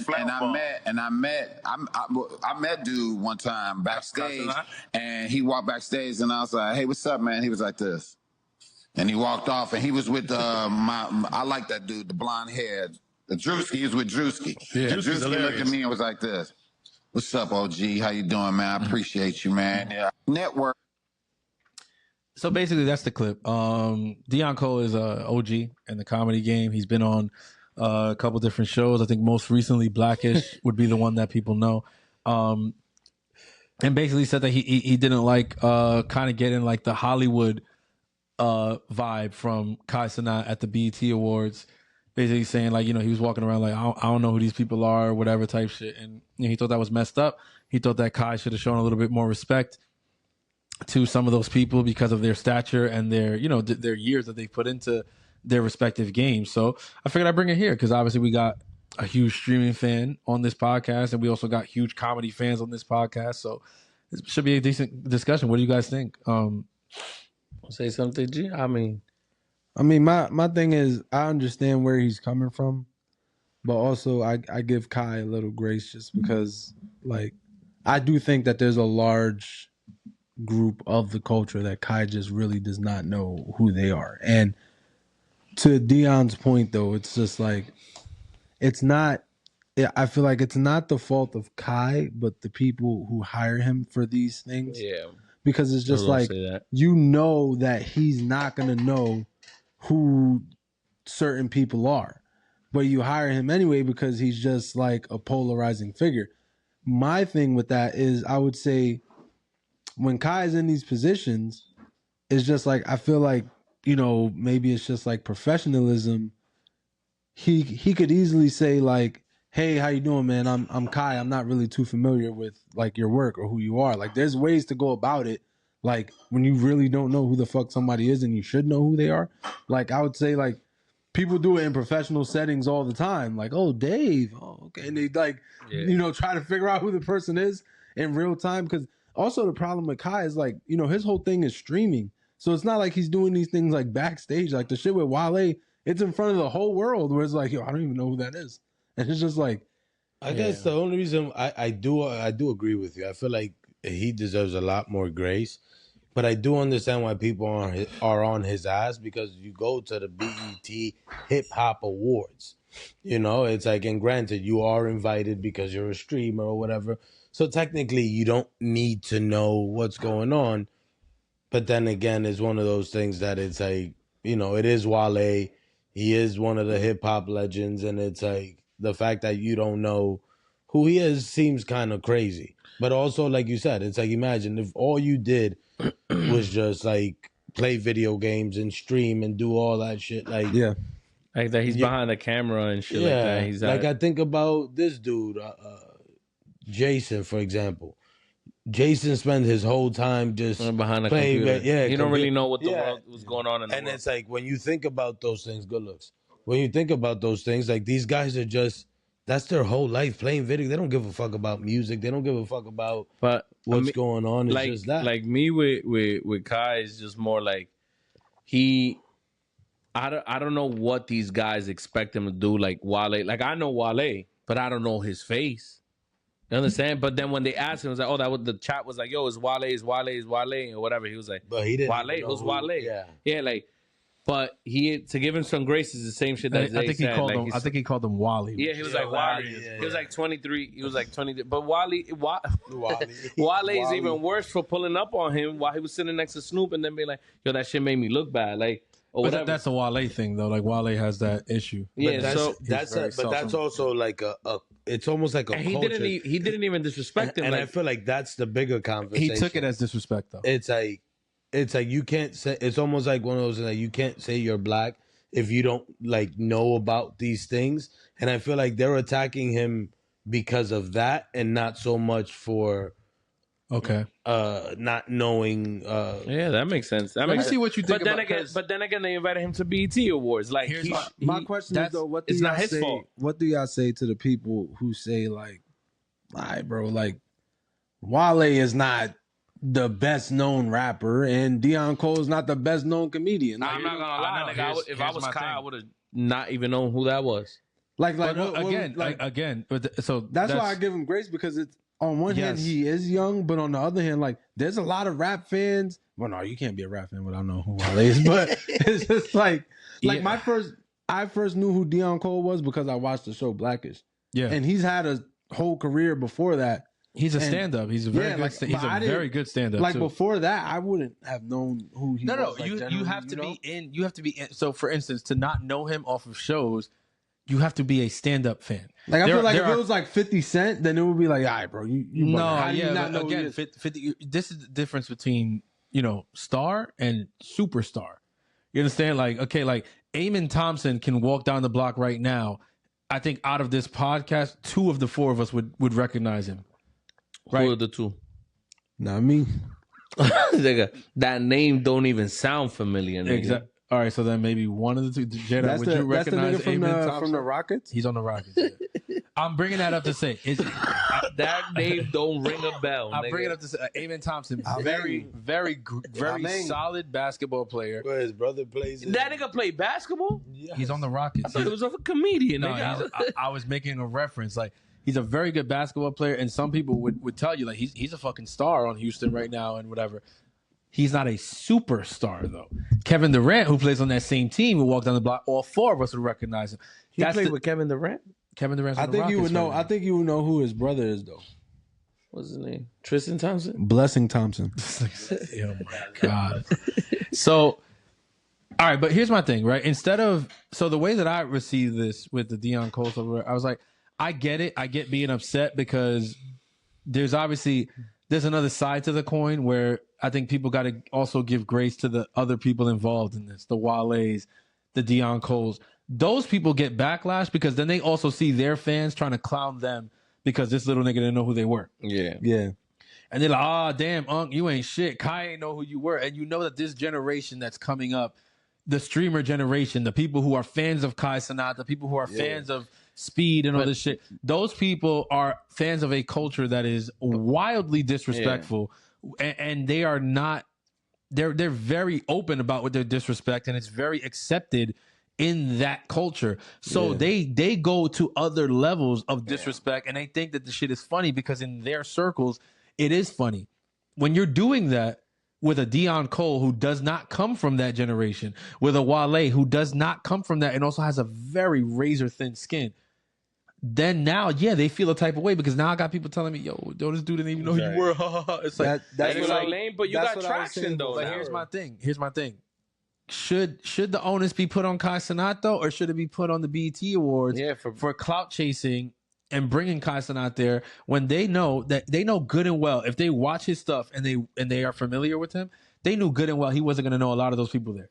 No, you can't. Kai Cenat does not call himself, I'm a hip hop connoisseur. He never says that shit, bro. You can't. He never does that. He never says that he's a dude who knows all of that. So they knew what they were getting. But he does say that he knows the culture. He does try to act like he knows the culture very well. No, I feel like I don't think. But I feel a lot of African American people like they do that. Like no, but I feel like he's also been very open about the stuff he doesn't know.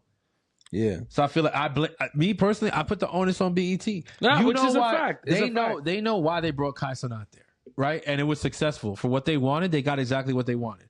They wanted this. They wanted the numbers. They wanted to have like this alternate broadcast that was streaming, and they wanted to innovate the award show game, and they did. They did. All right. Now I'm pretty sure you're going to see it in the coming years. Other award shows are going to do the same thing. They're going to be inviting Kai. They're going to be inviting Aiden. They're going to want to do exactly what the BET Awards did. Yeah, that was a very innovative move. It was very progressive, and it was a very good move because the BET has been it was Kai, kind of Drewski, and Kevin Hart on life support for a long time. Now, that being said,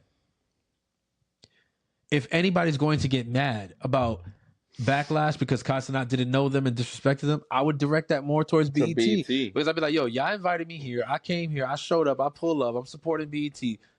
And then you got this dude backstage disrespecting me? Like, what the fuck is that? I feel like so, Nick, like, on live too, bro. Because exactly, because that's his whole thing. Because you let him stream that shit, and then you not make let me him. look back. You brought him here so that he could stream this thing. I mean, I put it on Kai because it's just like Kai, as a content creator, has to represent his brand, and his brand is essentially himself. Like BET, I mean, yeah, you could say like, yeah, it's kind of their fault, but it's just like, bro, BET is trying to put someone in a position that's going to get people to talk about the show and get ratings, which, like you said, they did. So from their perspective, it's he don't need a benefit. It's just like if they hire like Kevin Hart as a host. Like if Kevin Hart says the most inappropriate joke that gets like crazy backlash, they don't really care because it's just like, oh, more people watching the BET Awards. But I feel like Kai, as a content creator, has to understand, like, bro, I'm representing myself and my brand, and part of my brand as a young black man should be to not disrespect the older people in the culture. How old is Kai Cenat? He's 23, 24. I think he's 23, yeah. Okay, 23, 24. I'm sorry. I like, me personally, I don't expect a 23, 24-year-old to really know Wale like that. Especially, again, the kind of, first of all, let's be real. What kind of rap does Kai Cenat listen to? What do you hear on the stream? Who are the people? Like, bro, that's not his bag. No, but it's like Playboy I was saying earlier. I don't hold it against him.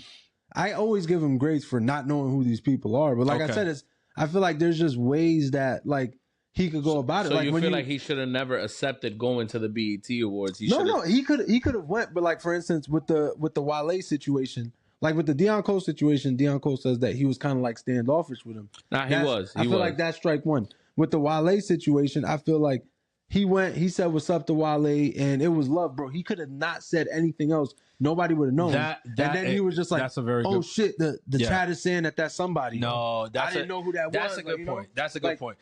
In that regard, I agree.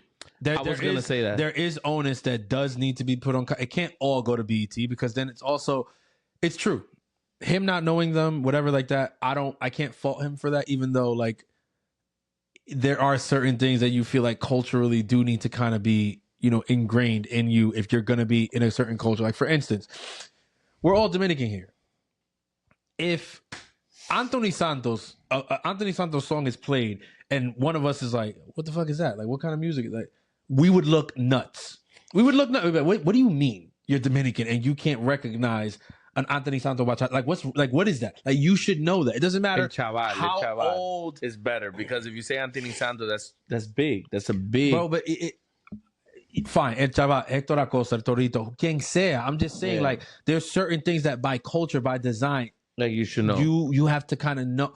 And I feel like that's kind of where the Deon Cole is coming from, or the Wale is a little different, but also they're too. Deion Sanders. Like they're coming from this place of, my brother, you a young black man in this game. Like, how do you don't you care enough to kind of figure out the OGs who kind of paved the way? And I think Deon Cole kind of sees it in a sense where it's like, do you realize that like us comedians who like been doing this stand-up shit and whatever like that, we paved the way for a lot of this shit that you're doing right now. Like this shit wouldn't be, people wouldn't want to tune into this stream and all this shit, whatever, if comedy and black comedy specifically wasn't as mainline and mainstream as it is. And that wouldn't be what it is if it wasn't for us. I get that. But to Zay's point, there's a professionalism aspect, and it's not just Kai Cenat. There's a lot of them that don't have that, and that's my issue when I speak about the younger generation. And I guarantee there's going to be some pushback from our listeners that are from that generation, because a lot of them are very hard-headed and stiff-necked about how they don't feel that that's true. It's very fucking true. There's a lot of disrespect. There's a lot of fucking discounting of people who are older, OGs, or who came before you or whatever. Even that whole culture and behavior of, oh, y'all unks, y'all this, whatever like that. There's a level of disrespect in that. There's a level of y'all don't know, like y'all not up on this because y'all too old. Y'all I was just gonna say that. And it's like that is very, very disrespectful, and it's completely opposite of what my generation did and the generations before. We revered the people from the generations ahead of us. But that's the thing, bro. If you look, there's one aspect missing out of all of this, and that's that these little mother fluffers is like they haven't been smacked up, and that's the honest truth, bro. If you take a step back, you think about somebody got to smack Kai Cenat. Every new generation, every new like all this up and coming young kids or whatever, it's like, bro. Think about the way we came up and think about how a lot of these kids freaking are 18 years old or 16 years old and have never been in a fight. It's crazy. The most they've been in a fight with has been with their sibling, and they probably just smacked each other up, or maybe they've argued with a sibling. It's like that's the thing. And it's not to say that you need to get into a fight or be jumped. Just love fighting, man. No. But he's always gonna find a way to bring somebody getting hurt. Like, yo, how many bodies you got, man? But like, let's be honest. Never catch nobody. If somebody came up to you and was like, and all of a sudden just went and freaking like came up to him and was like, Zay, you a bitch, and just smacked you in your face, what's gonna happen? Oh, we gotta fight. Yeah. Exactly. A lot of these kids get smacked in the face and be like, yo, what the hell? Where did that come from? What did I do? It's like they want to act all tough. They want to act all hostile. Zay, you're supposed to turn the other cheek and see if they want to hit you there too. Negative. So that's what happened with the UPS driver. I get that.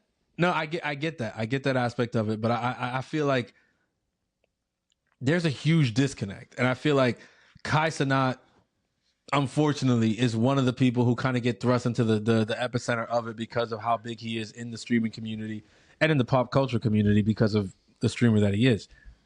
I just feel like heavy is the head that wears the crown. Like, bro, if I was around Kai Cenat and stuff, I'd be like, listen, brother, like, start doing your homework. Like, because my thing is, okay, it's cool that, you know, you got that relationship with Kevin Hart and all that, whatever like that. But there's more than Kevin Hart. There would be no Kevin Hart if it weren't for comedians like Deon Cole. Like, oh, yeah, it's cool. Like, Kai Cenat, you could, oh, yeah, Drake, you know, fuck with you and send you whatever you could text and whatever. That's cool, whatever. But, yo, Wale is a thing, too. But my thing is... He's from that same generation. My thing is, does he need to... Maybe he knows who he is. He didn't know who Wale was. He didn't. I know that. But I'm just saying, maybe who Wale was. He said it. He made a point. I know that. He didn't have to say that. I'm just saying, does facial recognition, like, does he need to know who the nigga is? No, but he needs to be respectful. That's the point. It's okay that you don't fucking know everybody. It's impossible to fucking know everybody. I agree with that. He needs to be respectful. Bro, he could the Wale interaction. I wouldn't knock him for not knowing who the fuck the part about that interaction is like he's walking by him and Wale literally comes up to him, and I think Wale says like, "Yo, what's up, Kai?" So it's like, bro, clearly this person knows who you are. Exactly. So at least and Wale don't gotta know him. him. Exactly. At least in that moment, just be like, oh, like, what's up, man? Like, what's your name? I'm not really too familiar. And then they could have that moment of like, Wale's like, oh yeah, you know, I rap. Like, I rap with Meek Mill. I'm signed to Rick Ross or whatever. And I'm sure maybe like if Kai even has an inkling of who he is, he's like, oh shit, I know, or I know this song. You know what I'm saying? He's heard some of the songs for sure. For him to just be like, yeah, what's up, man? And then walk away like, that's the only shit that I don't. Chat, that's somebody like. That makes Wale look crazy. Like, that's bro, what I'm saying. You didn't even care to find out who I was when I was in your presence. But that's the only thing that I agree with. That's that community, though. That's what they do. And my issue is they think that shit is funny. They think that shit is okay. That shit is not funny, and it's not okay. And I don't care. I don't care that that's when you need Will Smith to just go up there and again. My thing is that there's a whole generation of people that would say, like, and they're younger. They're younger, and they'll be like, "Nah, that shit was funny, man. Who's Wale? He don't matter, whatever." It's like that, bro. You don't matter. What are you talking about? That's my whole thing. Is like, in the grand scheme of things, it costs you nothing to be respectful. You could have not known who he was. You could have gotten into the limo and just continued talking with the chat and going or whatever like that. You didn't have to say, "I didn't even know who that was" or whatever. Oh shit, chat. He's somebody. Like, bro, that was horribly done. That was completely grossly unprofessional. And I'm sorry, bro. It's not a good look. And I don't know. I feel like I wouldn't knock him for that shit, bro. No, it's what's interesting. You wouldn't knock him for being disrespectful? No, it's not disrespectful. I don't think it comes is disrespectful. I don't think it, because it happens to a lot of us, bro. We be walking or whatever, and I'll probably like, I don't know, like, nigga, yo, let's say you know me as some nigga from school. Oh shit, yo, Moses, how you been? Yo, I give him a pound, nigga, and I keep walking. I'll be like, yeah, whatever. I keep it pushing, and then let's say later on, nigga, Ashley probably tell, oh baby, that was this guy from whatever. Oh shit, damn.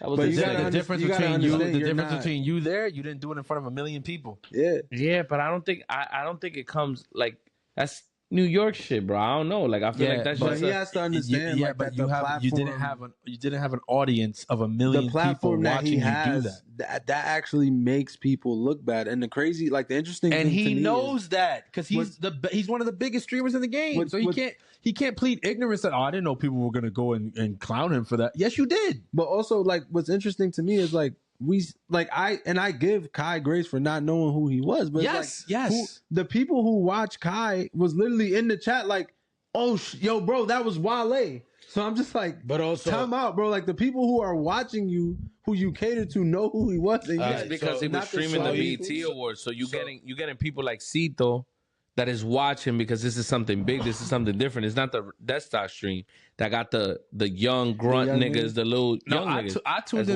tuned into Kai's shit because I was proud of BET. I was proud of Kai Cenat himself for landing that and being there. And then when that moment happened, I was completely disappointed. I was like, bro, like, I get you not knowing Wale. I understand that. He's 23, like you said. I get it. You can be 23 because you got to remember, like a lot of Wale shit that we're talking about, where he was like close to mainstream or mainstream. I mean, we talking about what 10, 11, 12? Like, bro, this kid was a baby. He was a Gerber when Wale was Wale. Like, so I get that. I get you saying like, nah, I wasn't listening to that. I was listening to Soulja Boy or whatever the fuck. I understand, but my thing is, you didn't have to. Like, bro, just watch what you say because to me, yes, that was disrespectful. Like, I'm also not trying to defend the nigga. Like, genuine, I'm just trying to give a different like take on it. Not because I'm a fan. It's not that. It is what it is. I'm just saying, like, I feel like it's more BET. It's more BET problem. Like, it's their fault. One of the young dudes. You don't bring. It's true though, nigga. It's just like, if I don't know, nigga, what? I mean, I get it. Like, these niggas want to be around him because of how big he is. So right now, if you don't know a nigga, right? Cool.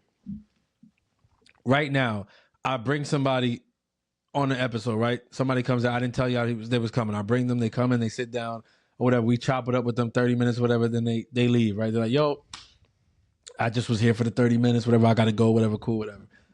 While we're still recording the podcast, you would feel the need to be like, yo, I didn't even know who the fuck that nigga was. Like, who that nigga? What does he do? Like, you would do that?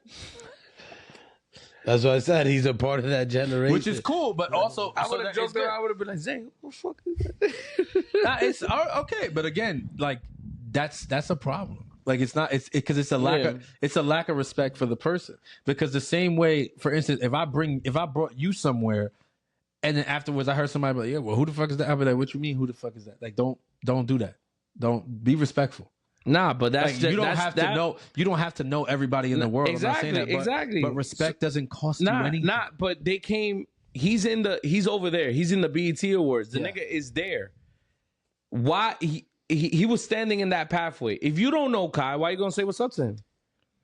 Kai's just passing by. No, Wale. No. I'm not talking about Wale. I'm talking about Deon Cole because he was the nigga that spoke about it. Deon also knew who Kai was and what he was there for. Exactly. So. He felt peor eres tú that you went in that moment. You wanted, like, nigga, he don't know you.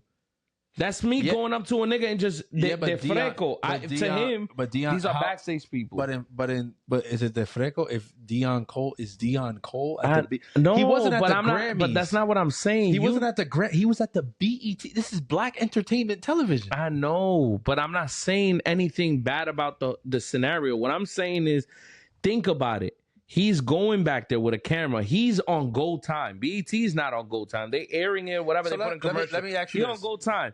Drewski's with him. He's walking. They joking. They politicking because that's all they were doing. They were with Kevin Hart. They come over here. Yeah. You got to come to the backside. He was lost from leaving Kevin Hart's room because Kevin Hart ended up leaving to get back on stage. So he was walking through there. He went to the backside, and when he made it to the backside, nigga, he was looking where he needed to go, and then some niggas like, hey, what's up, man? How you doing? Whatever. It was like he said like this, like, yeah, what's up? Like, he don't know if that's a backstage person. Like, in his mind, he's just on go. I feel like. But I feel like that's the problem with old heads. No, like, no, it's that's like, not the because y'all problem. niggas ain't old heads, but it's like I'm old, nigga. I'm old too. I'm just saying, like, niggas move like, damn, niggas don't give a nigga a pass, bro. Like, he ain't doing it intentionally. Like, it was just a moment, like, he's on goal. I don't think you know that though. I would agree with Moise if he would have said like, oh, old heads demand respect, but that's not the thing. I was gonna say that shit, but I don't know if that shit would have triggered niggas. I don't know. But the thing is with me, it's like celebrities are always in a specific area away from Gen Pop. So it's like you should almost assume But that side was, bro, if you seen the shit. Listen to me. Right, go. If you go and if someone is coming up to you, you should just assume automatically like, hey, this is a celebrity. Like if you're coming up to me, Kai Cenat, to have a conversation with me, like I would take it as like you're not out in the street walking down freaking East Tremont Avenue or whatever the hell. You're at the BET Awards where this place is filled of celebrities where Gen Pop people can't just go to the back and be around you. Exactly. No, Nobody is Gen Pop. Yeah, so if somebody's coming up to you, that room was filled with media. It wasn't filled with Yes, because Momo, yes, they were filled with media. Media has credentials. Deon Cole doesn't have a credential because he's somebody. Yeah, but this is his first time getting on platforms, though, bro. This is my thing. I'm sorry. That's not a fucking excuse. Yeah, nigga. If I would have saw some nigga that just go like this, me, and I don't know who you are. It's not an excuse. It's not an excuse. It's not about. It's not about an award ceremony where people are credentialed, right? They give you a credential so people know you are who you are. If you see another person walking back there, your assumption is that he's from Gen Pop. How did he get back here then? Nah, but that's my shit though. It's like I don't feel like it needs to be like, bro. But that's the thing. It's like that's what I mean about giving a nigga a pass, because it's like. This is it's not saying that y'all niggas is old heads. I can't give a nigga a pass for disrespect. It's not saying that y'all niggas is old heads, but it's I don't care if niggas think I'm an old head. Nah, but that's not. I care very little what a lot of people from that generation think. But my shit is all right. So old heads, my shit is that when niggas think that every time that you are put in a position, like you just gotta be aware of the shit. Like if the nigga's a dumb nigga that he arrives to the BET or what, he don't know that niggas got badges. Like it's like that's what I mean. Like it's like give a nigga a pass because you don't know in that moment. I don't think he's doing it intentionally, bro. Somebody somewhere had to. You're saying it as if this was decided the day. I feel like what's wrong is that Drewski ended up saying "What's up, OG?" This and that, and then he didn't take the moment there to say something. But because I am a fan of Kai and I've watched his streams, I know that this nigga gets lost in the sauce. Shit be going around, like happening around him, and he's so focused on the fact that he has a big platform and he needs to create this content that he was assigned to or whatever, and he focuses on it. Like the other award show that he went to, that he ended up in a fucking Uno fucking festival, that they were playing Unos to knock each other out in a after party of the award show. He didn't even know what the fuck was going on. He's like, where's the music? Where's this? Where's the liquor? And he got scared. He just ended up leaving. I don't know what the fuck was happening, but it's like, gente lo estaban saludando. People were coming in, and it's A-list celebrities. He was also acting the same way. Like, I feel like in the moment, as big as he is, he also feels intimidated. Like, I feel like, genuinely speaking. But here's my thing. You don't get, I'm sorry, but then you don't get that grace. You don't get that grace. You're in these rooms. You need to learn how to move in these rooms. I'm sorry. And my issue is that to me, he comes off as a dude that feels like I don't need to learn how to move in these rooms. I'm one of the biggest streamers. I'm going to be good regardless. And it's like, that is disrespectful. That attitude is disrespectful because you are one of the biggest regardless because the culture is behind you. But if you keep disrespecting this culture, the culture will learn you. As big as he is right now, you think he's bigger than Kanye?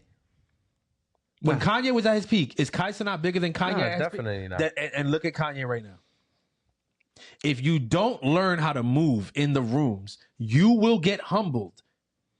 Case in point, Kanye West. If they can do it to Kanye West, they could damn sure do it to Kai Cenat from the Bronx. My thing is, it speaks to like the way he reacted.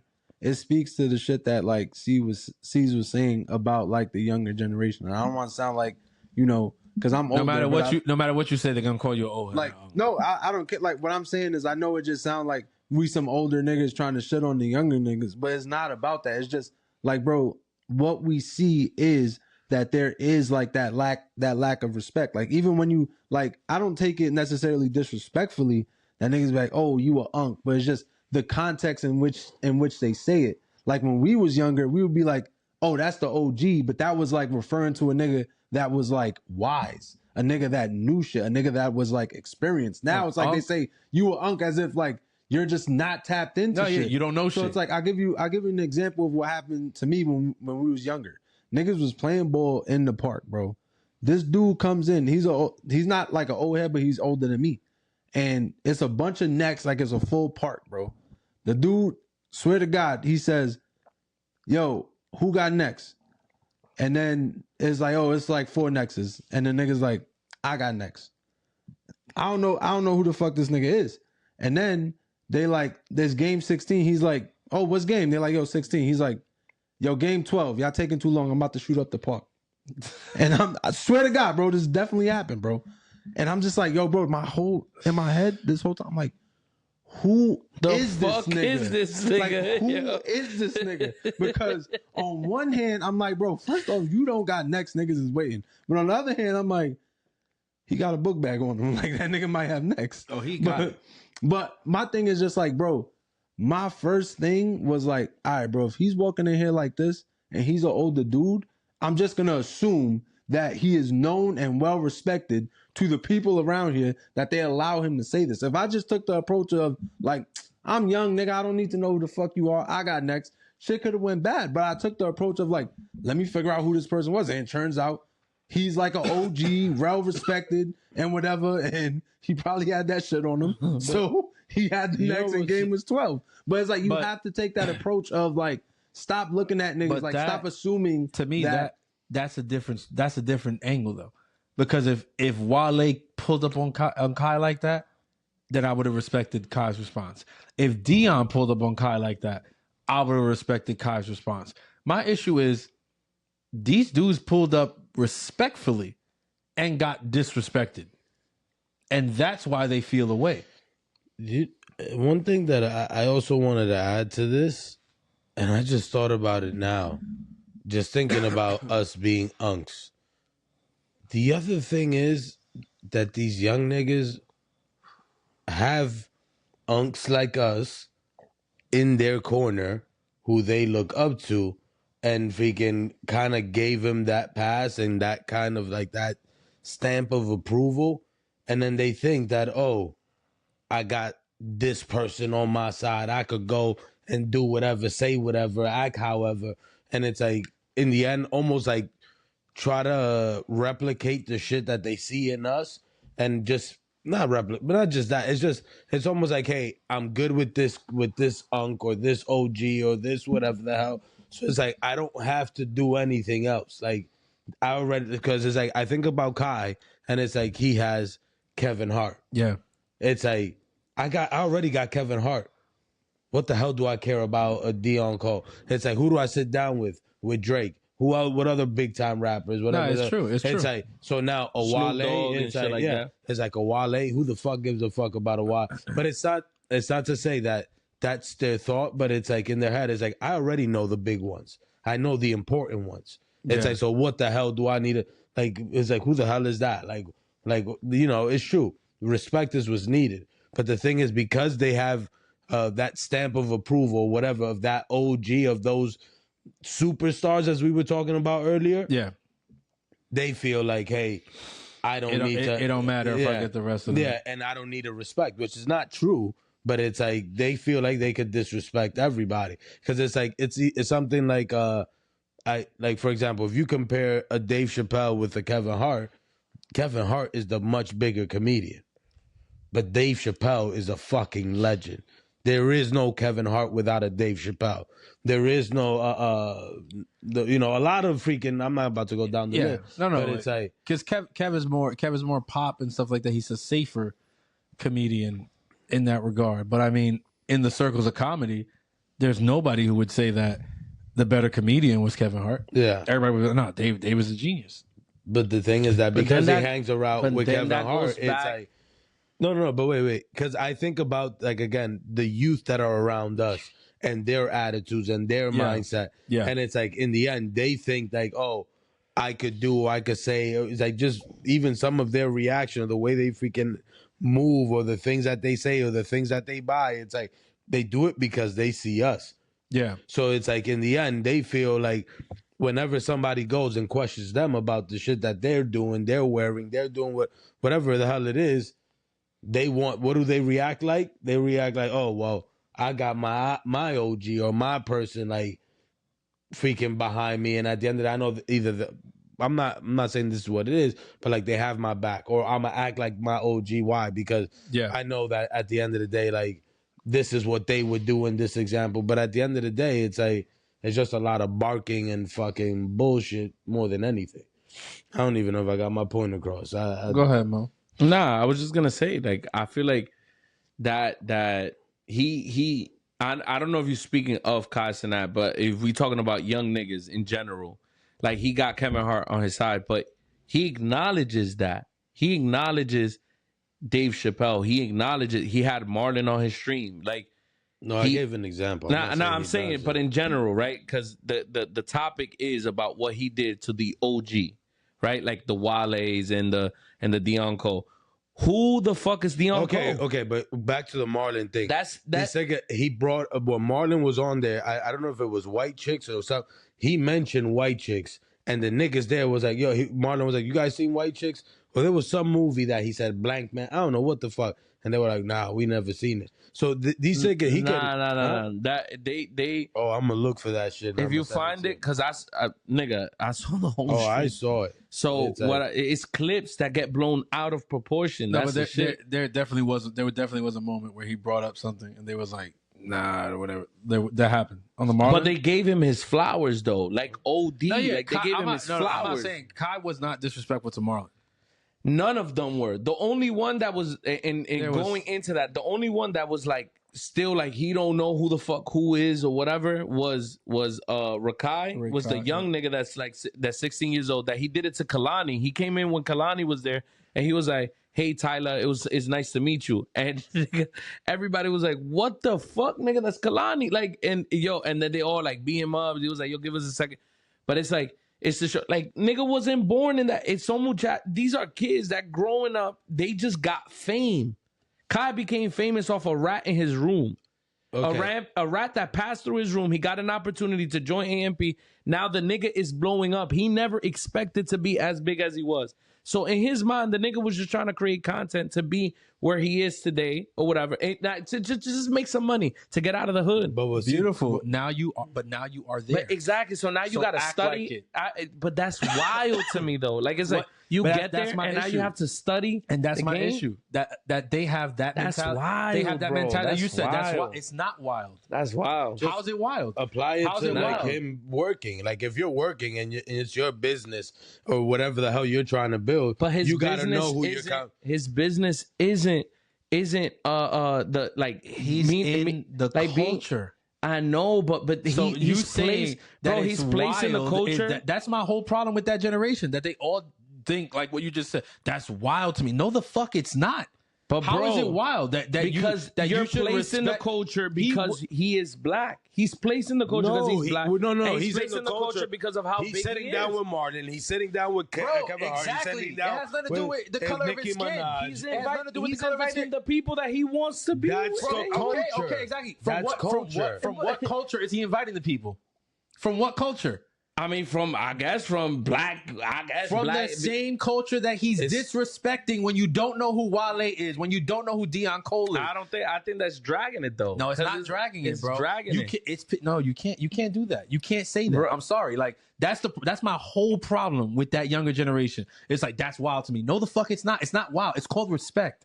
It's called respect. Learn it. Learn it. You're not. You think because you nigga, if I don't know the nigga, I'm not saying what's up to the nigga if I don't know them. Whether I'm a young nigga or old nigga, I'm not saying what's up. Even if you in my face, if I don't know you and you say what's up to me, I'ma still act that way, same way, bro. Okay, even so you're gonna give him your ass to kiss, and you think there's nothing wrong with that? Nah, nigga, I'm not. Well, Just that's I don't what know he- you, well, nigga. I don't know. that's what If you say what's but up, if you say that's what's what up he to me, did. if I don't That's know what who he you did. are, genuinely speaking, if I don't know who you are, and you say what's up to me, I don't know where you come And from. I extend my hand, you're not gonna say nah. some He shit. didn't. Did he disrespect the handshake?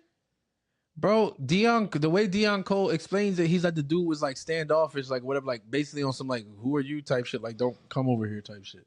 Nah, but if someone extends their hand, I extend my hand. If I don't know you, say what's up, yeah, man. What's up? Yeah, like what's up? My thing is, I feel like we all act that way though. If I don't know, Hell no, not me. I don't know. Hell no. Listen, if Hell someone no. says what's up, like yo, Hell somebody no. down I'm the like yo, extra what's up? fucking, bro. I fucking go above and beyond to the point where my wife gets mad about how fucking overly respectful I try to be with people. She says you do not have to be like that, and I vehemently disagree. I feel like yes, the fuck I do. Yes, the fuck I do. There are people, even talking in church. Bring it to fucking church, something where we all freaking go, whatever. There's people from older communities, whatever, right? These people can do nothing for me. These people have no bearing on. They're not my catechists. They're not whatever like that. Whatever. I still show them the utmost fucking respect. Why? Why? Because they're old. Because they're ahead of me. They're older than me. That whole thing, respect your elders or whatever, that is a real thing. And that has been lost with Kai Cenat's generation. No, with his generation, it's become disrespect your elders for the likes and views. That shit is corny. And that shit is a problem. You saying that, nah, he never expected whatever, and now he got to learn, that's wild. No, it's not wild. You can't get, so you getting all the money, you getting all the fame, you getting all the acclaim, you getting all the clout, and you're not going to do the work on the back end? It's wild that you have to do a little bit of freaking studying now that you've gotten to this freaking place to actually know, okay, who are these people? Because I'm getting into the rooms now with comedians like Kevin Hart and Marlon Wayans. Let me figure out a little bit about this comedy shit so I can know better when I'm talking to people like this. Or I'm getting into the rooms with rappers and stuff like that or whatever. I got, the A Boogies of the world and stuff like that. Let me learn a little bit more about the people who came before them so I could communicate better about this stuff. How's that wild? It's paying your dues, bro. If somebody came into the league tomorrow and was talking reckless and disrespecting LeBron, you'd be the first nigga hating. So how are you going to defend it when Kai does it? But it's different. No, it's not. It's No, it's different. not. It's No, different. it's not. Because How's it different? How's it different? Antoine Walker. How's it different? Niggas are talking about Antoine. Who know Antoine Walker, nigga? That's what I'm saying, bro. It's just, Deon, I get, it's not to disrespect the niggas who paved the way, bro. That's not my argument. My shit is, if I don't know who you are, and there is no research that I can possibly do to find you. Because I'm not looking for you. There is research that you can do. Is you Deon choose not Cole to do it. top 10 comedian? Genuinely speaking. Nah, bro, I just help me because I don't know. I don't know who Deon Cole is. He's not top 10, but why does he have to be top 10? But that's to get respect. Basic human decency. I know is what all these people bro. are looking for. What we saying is I that get it. in that moment, we're not saying he definitely 100% has to know who he is or do the research. But in that moment, there's a difference between being standoffish and saying, how you doing? I'm Kai. I'm not really too familiar. But then I go with back you. into the You know what I'm argument saying? again, though, bro. I go But back that's into the thing, bro. You're going back into the fucking argument, but it's like, bro, think about it like real life. If I don't know who you are, I am not saying what's up. The nigga don't know. Bro, He's in the you middle don't of a fucking whole streaming platform. Okay, but That's if what I'm you saying. have He's saying that, but again, like I'm telling you, I put it to church. You're saying that, and that's not how you move. I'm sorry. Yes, it is. No, it's not. You can ask my wife. You I don't know have to my ask your wife. I've been with you. You're lying. No, I'm You not are lying. I'm not lying You are on no lying. platform. You are lying. Not lying You on are no lying. platform. Ask You my are lying. wife. You are lying. I don't have to ask your wife. Let's hit her up. I don't have to ask your wife. This Why is would how I ask your move. wife when I've been there in the room when it's happened. I don't need to ask your wife. I don't need to ask your mom. I don't have to When ask nobody. I don't know I've a been person, there. if I I've don't been know a there. person, I That is will a not lie. say what's up. That is a lie. Here It's a we go. lie. It's a lie. I don't. Even It's a me, lie. that I'm a fucking dick, I say hi. It's a lie. Nigga, you're saying that you don't know, I don't know a person, I don't say that's bullshit. Nigga, if there's a person. If I don't know a person, I'm not saying what's up.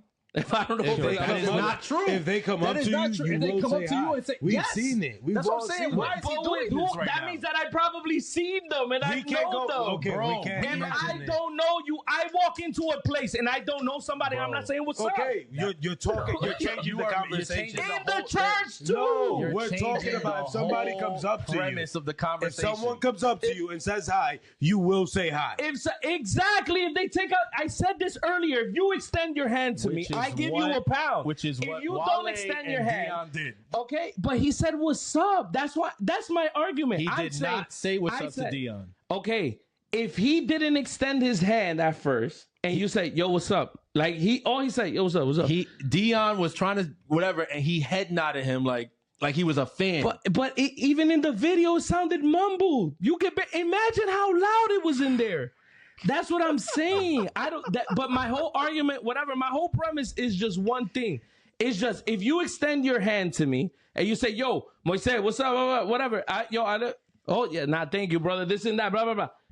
But if you just standing there and you just go like this again, like hola, ¿cómo está? Like or whatever, I'm walking right by you. I don't. This is not me bullshitting in front of nobody, in front of no contact. That's not what nobody's saying. I'm saying I brought it to the church. I'm being honest. I brought it to the church. If we're outside smoking a cigarette at a huge convenience, right? That's the whole fucking Northeast or whatever. And we're outside, we smoke a cigarette, we bullshit, whatever. And the catechist comes over that me and G know or whatever, and we say what's up, that or whatever like that. I'm like, yo, this is my brother Zay or whatever. This is Momo, whatever. And the dude says hi, or whatever like that. You gonna fucking be like, I don't know that nigga. I ain't saying no. No, you're not. That was what I was saying. And you're saying, you know what? No. That is what I said. That person that is what I comes said. in. When you listen to the episode, you're gonna see that that's what I said. Okay, so if You're that gonna see person, that's what I said. so what I'm saying is that if that person comes up and we in a circle, whatever, and he says what's up to me, I be like, how you doing or whatever. That's it, and I keep it there. But you would not be disrespectful. That's the whole point. More than what But Kai that's did. what I'm saying. I don't think that what he did was a disrespect. I'm just saying because the two things is if someone says what's up to me, right, and I don't know you. I'm being honest. I am not gonna say what's up. If I don't, of course I'm gonna say. If you extend your hand, if you you really are into, this is confusing me now. If you truly want to speak to me, you truly want to say hello to me. You say, nigga, so what's up? Yeah, but that's it. And I keep it and I keep moving. But if you just on the on Jedah's side, be like, yo, what's good? What's up? That's it. Like exactly what Kai did, nigga. You didn't talk to me. But you that's didn't. not how. That's what he's So saying. that's what I'm saying. My interaction is based off you. Whether you are OG. Whether you are OG or not, nigga, I don't care about no fucking and that's my problem. My problem is an authority problem. So, nigga, I don't care if you OG, if you adult legend, I don't care. And I also think that Kai Cenat and people from his generation have a similar problem. But you know what the interesting part is? That you just referenced it as what? A problem. And what do problems need? To be solved. That's my whole point.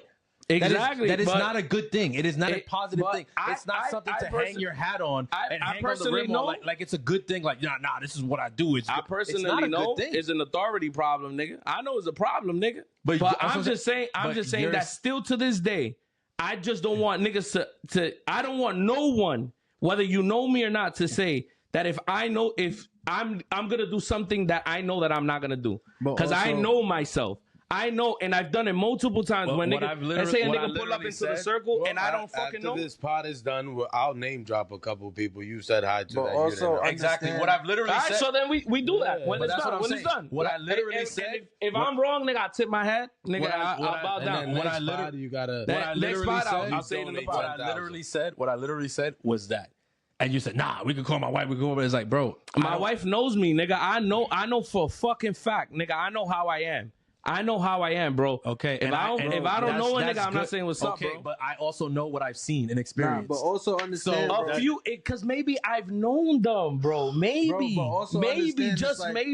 But understand, and out of respect to y'all niggas, I probably said what's up. Actually, I got a good example. We went to DR. We were at that wedding. Papi would be like, oh, mira, esta persona. And, No, you were, but and all of a sudden you were like, hola, mi tía, mi amor. Nigga, you're a nice dude, nigga. Nah. All right. Don't do all that. right. Hold on. Because now niggas is gonna start trying to drag shit. Oh my Of course, nigga. Papi is showing me. Papi dice, este era padrastro mío or whatever. This is a nigga that raised me. I'm gonna be disrespectful to that person? Never. You don't know them, so why the hell are you Okay, but that's not what I'm saying. I'm saying if a nigga could just randomly, I'm just walking by in the scenario of Kai Cenat. I'm walking by, I pull up, nigga, some nigga thinking, what's up, nigga? What's up? That's it, nigga. All the right, same so way that he afterwards, responded. we'll Okay, talk. so That's all I'm saying. And I also said, sorry, my fault, bro. Because it's me against all three. I'm just saying, out of all y'all niggas, if Cito introduces me to somebody, and out of respect to my nigga Cito, I'm going to say, what's up? Of course, bro. So of course. my point, out of respect to Zay, I'm going to say, what's up? Out of Zay. What I'm saying is like, so I feel like you're losing the plot because there's two things, right? So one thing that differentiates what you're saying and what actually happened is, bro, a lot of us in a situation, if some random nigga walks by us in a random situation or wants to say hi, it's like, nigga, we from the Bronx. Like, who the fuck is you? But it's like, bro, Kai is in a situation where most of the people in there are people where either he should know or even if he doesn't know, they are somebody. They are somebody accomplished. They are a household name. Yeah. You know what I'm saying? And the other thing is, bro, even if you are like that and you admit that that's a problem, it's like, bro, that problem doesn't hurt anybody. Like, bro, if we're at church and somebody wants to say hi and they're like, oh shit, Momo didn't say hi to me, it's like, all right, nigga, suck it the fuck up, bro. Nigga, Kai literally not saying hi to niggas affects niggas' careers. Now niggas is like, oh, bro, I thought this nigga was a good comedian. Not even Kai Cenat knows who he is. Like, so it's like, bro, Kai has to be cognizant of that. Like, bro, even if in that moment it's true, like, bro, I don't know this nigga. But it's like, bro, even if in that moment, don't take that chance to show that person up.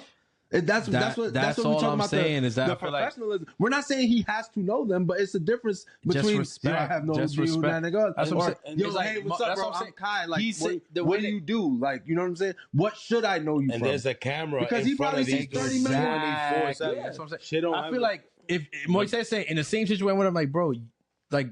You are a more respectful person than that. Like, you don't say hi to somebody, it doesn't hurt them at all. It doesn't change their life at all. They're probably just like, well, fuck this nigga. Especially Kai doesn't say hi to a nigga. Now it's just like a disrespect in front of millions of people. Yeah, but that's why I also say, especially when you bring in the aspect that there's a camera on, there's people, whatever. Like, bro, you're a more respectful person than that. I understand the premise of, yo, if I don't know the person, whatever. Bro, the four of us up here are similar in that regard. Again, like Zay just said, we're all like that. Like, if I don't know somebody, it's like we're not gonna go back and trade life stories and whatever. Like, that's probably not going to happen. But at the very least, there will be a respectful greeting, and then it'll probably stay there. If these guys were saying like, "Yo, I was trying to like chop it up and politic with him," and he was just like, "Nah, man, like I don't got time to talk to you. Like, you ain't nobody, like, or whatever." Would I be like, damn, that's kind of fucked up? Yeah, maybe, but I wouldn't have been going as hard on him because I would be like, I mean, at the end of the day, yo, he said what's up, he greeted you, and then he kept it pushing because at the end of the day, like, you know, he didn't really know who you were, so there was not really much you guys could communicate about. Nah. What Deon said was, like, that he was there, like, basically trying to, like, greet him or whatever, and all he got was a head nod. That's why in the clip, you can't, maybe you didn't really catch it, but because he doesn't say it, but in the clip, he goes like this. He's like, yeah, he just basically hit me with one of these. A head nod, and that's all he got. And then when he moved on, Drewski was like, hey, what's up, OG, that or whatever. Like, what Drewski did, that's all he expected from Kai. Was just like, yo, what's up, OG, whatever. Like, that's all he expected. That was it. And to me, it's like, is there a way you could pull it up, nigga, so you're like side by side, bro, so niggas can see that shit, bro? Because, nigga, that shit just, yo, bro, I'm sorry, my nigga. I just can't. I can't, bro. Because I see the shit. He got a camera on his face, bro. He focused on this. I don't know what that was. What happened? It sounded like something dropped or something. I don't know. But he focused on the camera. He got the camera in his face and the shit. He distracted with that shit, bro. That's why I just blame it on BET because you don't bring a nigga for clout. For you can bring clout onto this shit because then you got niggas getting fucking fired up off of stupidity that it just make no sense. I agree with that. Whether you an old point. head or not, nigga, or whatever, it's like, I don't think he ever came off with the intention to try to disrespect the nigga. And I feel like, in me understanding him, because I actually watch his content, when he said, "Oh shit, that was wild. That was somebody." Oh shit, damn, I didn't know. It's like, damn, bro. He tried to find out more about him in the moment. It sounds fucked up when you see the clip and all this. He's like, damn. I was like, shit, bro. I didn't know that was him. Blah, blah, blah, blah. He tried to keep it pushing or whatever. But it's just like, to me, like, I feel like.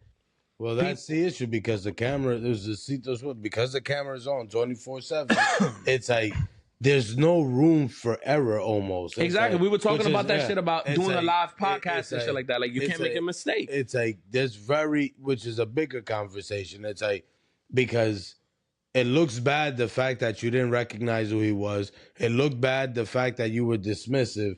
It looks bad, like even you going like, oh shit, that was who that was, messing up the name that in the terms of Wale, like all of that shit. Just because at the end of the day, it's like, I mean, like Zay's WALLE, nigga. You think about the movie Wally, nigga. Like, first of all, they were spelling it wrong. They were spelling it wrong in the chat, bro. No, the name, him mispronouncing the name. That look, I know because people. No, but here's my thing. Even when it's spelled correctly.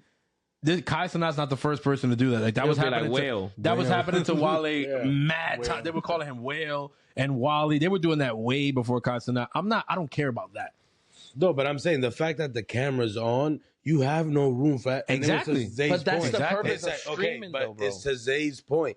It's like, hey, maybe even the fact like Wale probably didn't need to talk to Kai, but probably he was about to roll out a song. Or an album, freaking what's it called? A liquor. He got an album dropping. He got an album dropping. Yeah, it could have been whatever. But and him going like, oh shit, like let me just say what's up to this kid, so it looks good. This shit blew up more for him, nigga, than what it would have if we announced his fucking album. But the thing is that the fans started talking shit.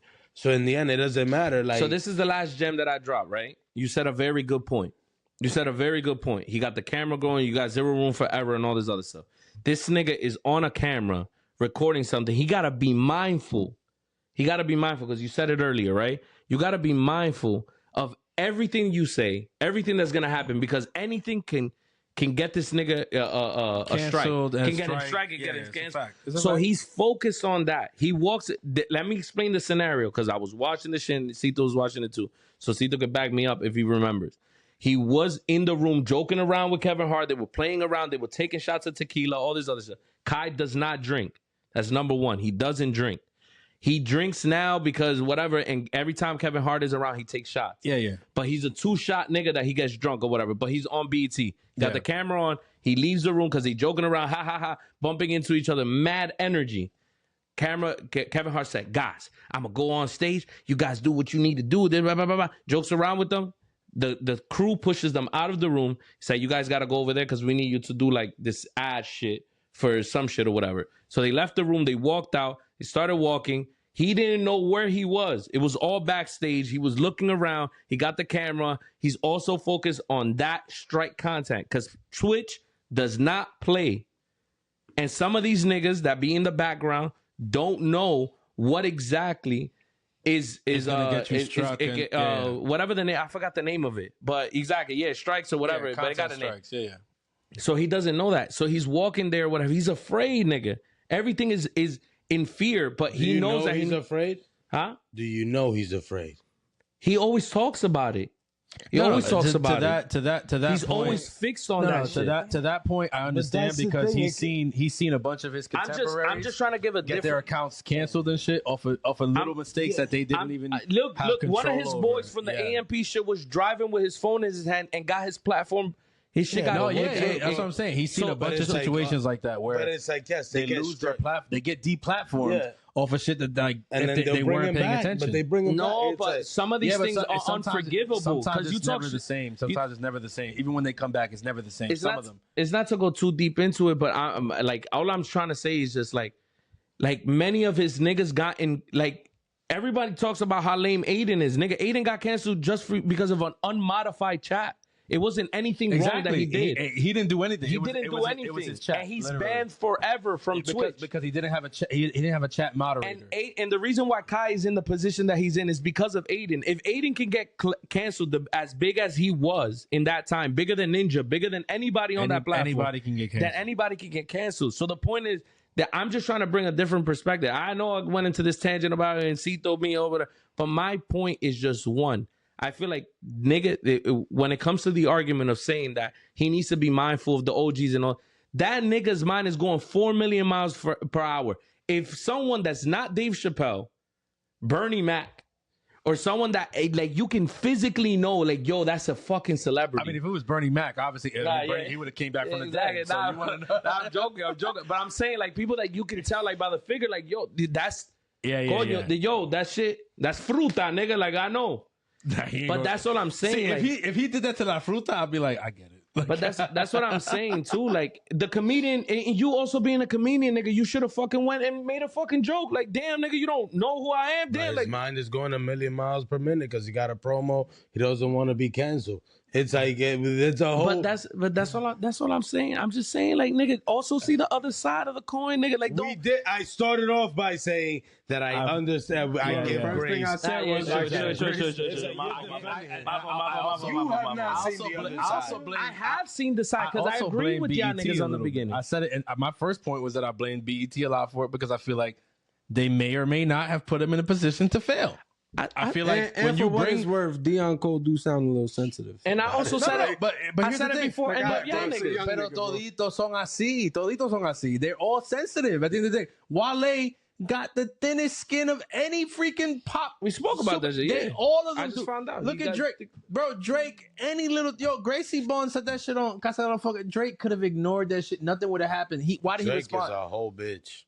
You see, I don't go that far. But when you was breaking the ice, you said Aiden or Kai. What did I say? Kai be egoing niggas. I don't know, nigga. Like, I'm afraid of that shit. Exactly. I agreed. I'm just putting up a defense on the old heads and on the young niggas. That's all it was. Listen, all I'm saying is, I'm glad I'm smacking the dog. I'm glad that you did that because the young niggas who listen to the pod are gonna be happy that you defended them. I gotta defend my little niggas, bro. They gonna be very unhappy that the rest of us was like, nah, y'all niggas need to learn some respect. Yo, y'all young niggas need to show some respect and come give me and the don't kiss get of me peace, wrong. you heard? Nah. All the besitos, you heard? I want to see one of you young niggas try to test me. I want to get 5 seconds with y'all niggas real quick. Hey, hold on. Oh, nah. Hey, whoa. Damn. I might have to double back. I'm not gonna double back. Nah, real quick, nigga. Y'all heard me defending y'all niggas. ISO on Momo. Y'all heard me defending y'all niggas. But many of y'all niggas know when you fuck with me, you also get smacked. Because I actually have smacked a couple y'all niggas. Because y'all want to play games with me.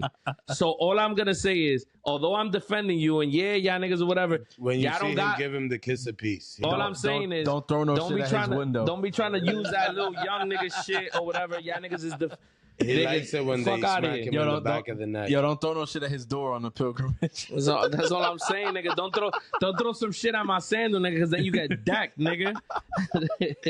Yo, check this out. I'm gonna have to skip a couple things because we're already over 2 hours. So basically, I don't know. This conversation might be long too. We're pushing 220. I don't know if you guys want to wrap up here and leave it there, or because if not, we're gonna be at 240 easily. Nah, man. I feel like it's up to y'all. I'll go with the room. I feel like we leave some of the convos for next week, man. These guys got great content with this one, bro. I feel like anything else besides it, niggas got to see the heat of the moment, bro. Continue going. I feel the same way. So we had an impasse, but I also understand people think got. Nah, you let me know what you think. Nah. You guys, I'm down, bro. I'm chilling. We cruising, nigga. It's late. And this next one, because either way that I go, if I go with I don't want to say it because we might talk about it in the next one. If I go with this, that's not going to be short. And then if I go with the clip that I sent, that one, that's not going to be short either. So either way, it's going to take a while. Give us a closing icebreaker. All right. I'll try to think of something real quick. Actually, it's kind of hard for me to think of something like a closing icebreaker real quick. So, I don't know. I think this might be it, man. This might be it for this episode. I think we did it. I really do. Damn. Oh yeah, that last video. That's what I'm saying. Like that one is trigger. That's the one that I screen record. I was like, I can't do that one, and then I can't do the thing about the ad with Shorty because those conversations deserve their time. So And then the one that Zay sent, I mean, pretty much we already got next week's episode kind of planned out if we really think about it. But ladies and gentlemen, we definitely appreciate all the support, all the love you guys have been showing. Last episode, episode 6, looks like it's doing great numbers wise. So we definitely appreciate you guys. We got some, super positive feedback on that one. We are, doing our best to get together every week. I definitely want to put that out there, man. Like, you see the 4 of us together. You see the 4 of us, shooting this shit, here, whatever. This shit is not easy. Our, the schedules and everything right now. Like I said, the 4 of us are all tied to a catechesis right now, which is difficult. Takes a lot of time. Just a lot of the bandwidth that's available. So for us to do this has been really difficult, but we're committed. We're trying to make it work. So I say all that to say, man, help us out. Do your part. Watch, like videos if you guys are watching. I mean, we have a bunch of people watch on YouTube. And the likes don't reflect that. So I'm like, hit the like button. That shit actually helps. Subscribe. That shit actually helps. We found out one of the members is not even subscribed. I mean, yeah, Zay pulled up today on his YouTube. He wasn't subscribed on one of his YouTubes, but that we'll rectify that. And he always talking about support is free, nigga. But basically, like, yeah, I just if you watch on YouTube, man, drop that response to that.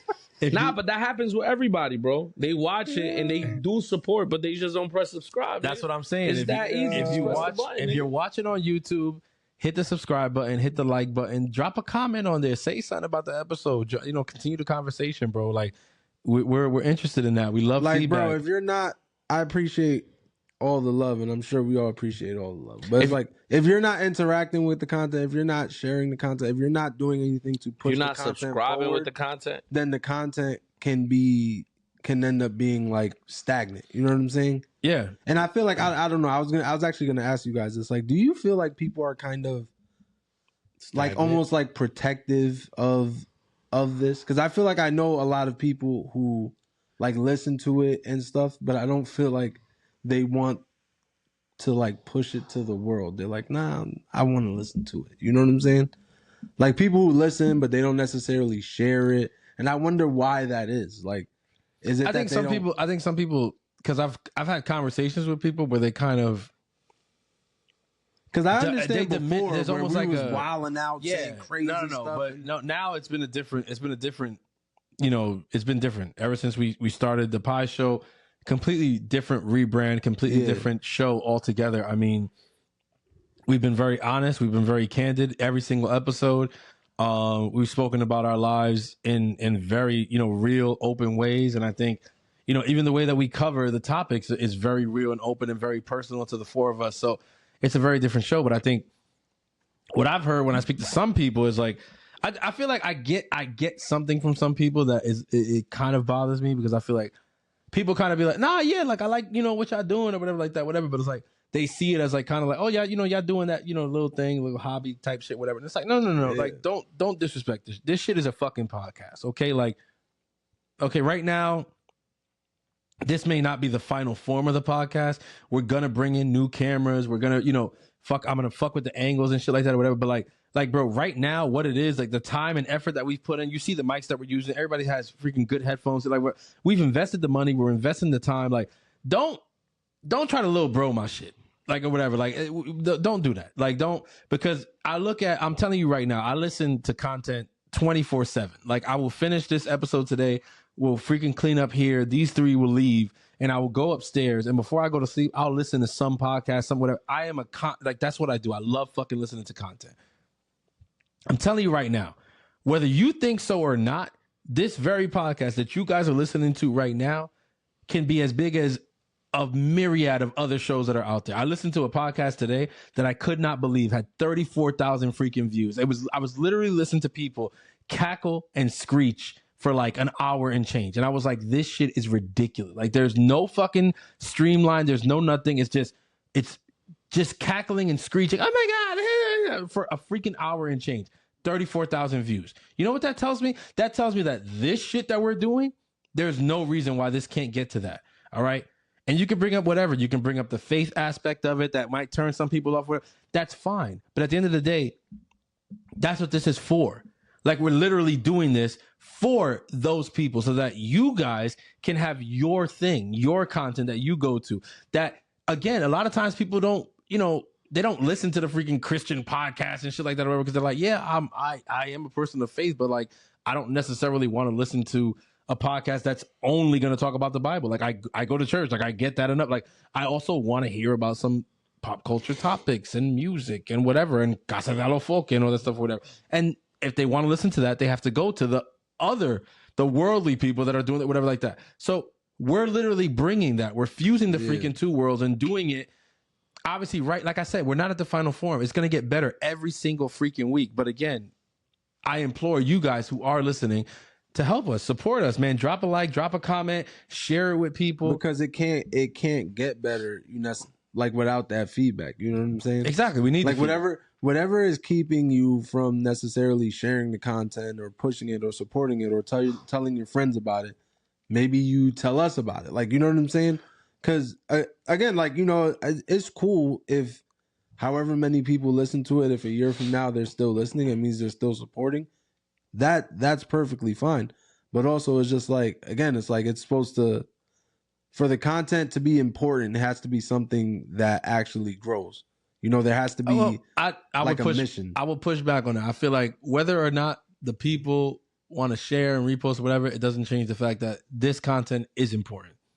No, I know it's important, but like what I meant is if no one thinks enough of it to actually share it or like to send it out or to tell their friends, hey, listen to this, then to me, how important is it necessarily to them? You know what I'm saying? Because the podcast I listen to, I would be quick to tell G like, yo, have you listened to this? You know what I'm saying? We do it all the time. And I don't think the people that share don't a clip do it from Kai stream, from somebody, yo, y'all seen this, whatever. We do it all the time. But that's what I'm saying. It's like we're asking people start doing that with some of the reels and the shorts and shit that we're sharing, whatever, to share it out, whatever. But at the end of the day, all that stuff has to happen organically. I understand that.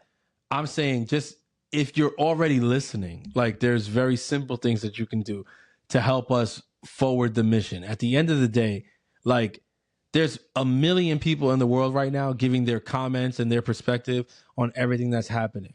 But are there a million other people in the world doing it with the same exact backgrounds as a lot of you guys who are listening? A lot of people who share the same faith as us and stuff like that or whatever, who also talk about and think about and literally reflect on the things that we're talking about here. That's what I'm saying. Is like, I'm saying that there's the reason that we're doing this show is because there's a whole avenue untapped because people aren't doing that. People feel like if you are a person of faith, if you are a this, then you can't talk about that. And it's just not true. Because at the end of the day, everybody that goes to church also lives in this same world and also encounters all these things. Like, bro, I've come out of church and spoken with people about Casa de los Folk. You know what I'm saying? Yeah. Like, that's the hilarious thing. But if you look at everybody out there that's covering Casa de los Folk, how many of them are also talking about faith on their freaking show? Yeah. That's what I'm saying. That's what we're doing here. That's the importance of the Pie Show. So fucking help. That's what I'm saying. Just drop a like, drop a comment, subscribe, help it out. The only reason I bring it up is because, the support is definitely supposed to come naturally, but understand the people who listen to this content and the feedback that we have gotten from this content about us speaking about important conversations.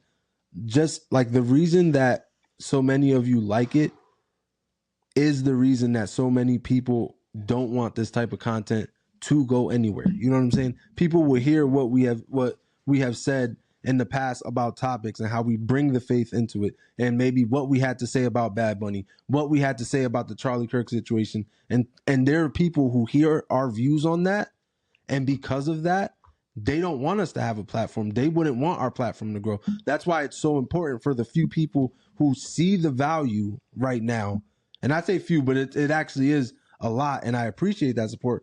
But that's why it's so important for those people to actually help push it forward, because there's going to be, like, no matter what happens, there's always going to be a large audience that's not going to want to push this forward. Because if we was doing the podcast, just and I've seen it personally, like, bro, like when I was doing the podcast, just saying wild stuff and making jokes and just basically saying the most wildest stuff, I felt like there was probably more support. And I'm just like, bro, why is just like looking back on it, It's just like, why was they this? can support the bad, not the good. Nigga. Why was this message easier to stand behind? Believe it or not. It's because why you want to change for the people, nigga. Go back to your old way. But now I'm here talking about my life. Now I'm here talking about my life as a man and a husband, and it's just like I feel like less people. But why you changed though? That's what I'm saying. You should have just kept being you, nigga. You should have never submitted to this bullshit. That's my whole thing. Is that I feel like where else can you go where people are gonna have the opinion that we had on the Charlie Kirk thing, and then a couple weeks later delve as deep as we just did on a conversation about Kai Cenat. Like, find me that other fucking platform. That's all I'm saying. But hey, we did it. Just don't fucking watch the shit and just stay at home. That's the whole point. It's like share just it. Don't watch it and stay at home. No, just don't watch it and just stay stagnant. It's don't late, do bro. shit. It's like share it, talk about like it, talk that about even goes for my wife. Share the shit. It's like don't just listen. That goes for my wife. Share the shit. See, I don't know if my wife has shared one of the reels either. Now that you think about it, but that's we have to start internally. We gotta start. You know what? You know what they say? They say charity starts in the home. We gotta start. We gotta get our homes right before we talk to the fans of the pod, and that's what we're gonna do. Rosalina Francisco, why don't you support your husband? I thought it was Tavera. I thought your last name was Tavera also. So, all right, guys, this has been episode 7. Episode 7, which is titled Jose Luis Tavera, no S. Yo, we'll check y'all next week, man. We got a dope ass episode for you next week. I already know because I know some of the topics already, so it's gonna be fire. But listen, man, I say all I have to say. Everything we just said, I'll be remiss if I didn't say we still support the fact that you have listened already to this fucking point. So I fucking love you guys. I love that. I want you guys to continue to support us, and I want to continue delivering something that you feel like you can support, because I'm a supportive motherfucker, man. I am. I really am. I support as much as I can to the people that I fuck with. If it's content I fuck with, then I make sure it's known that I fuck with it. I share, I like, I comment, I do everything that I can. That's all I'm asking for. But episode 7, man, we out. What y'all gotta say? Anything? That's it? We good? Y'all ready? Deuces, man, and thanks for the support so far. And honestly, if you guys just want to keep it to yourself, keep it. We'll make it out of the hood no matter what. I mean, we already out of the hood, but some of us are still in the hood. I'll holla.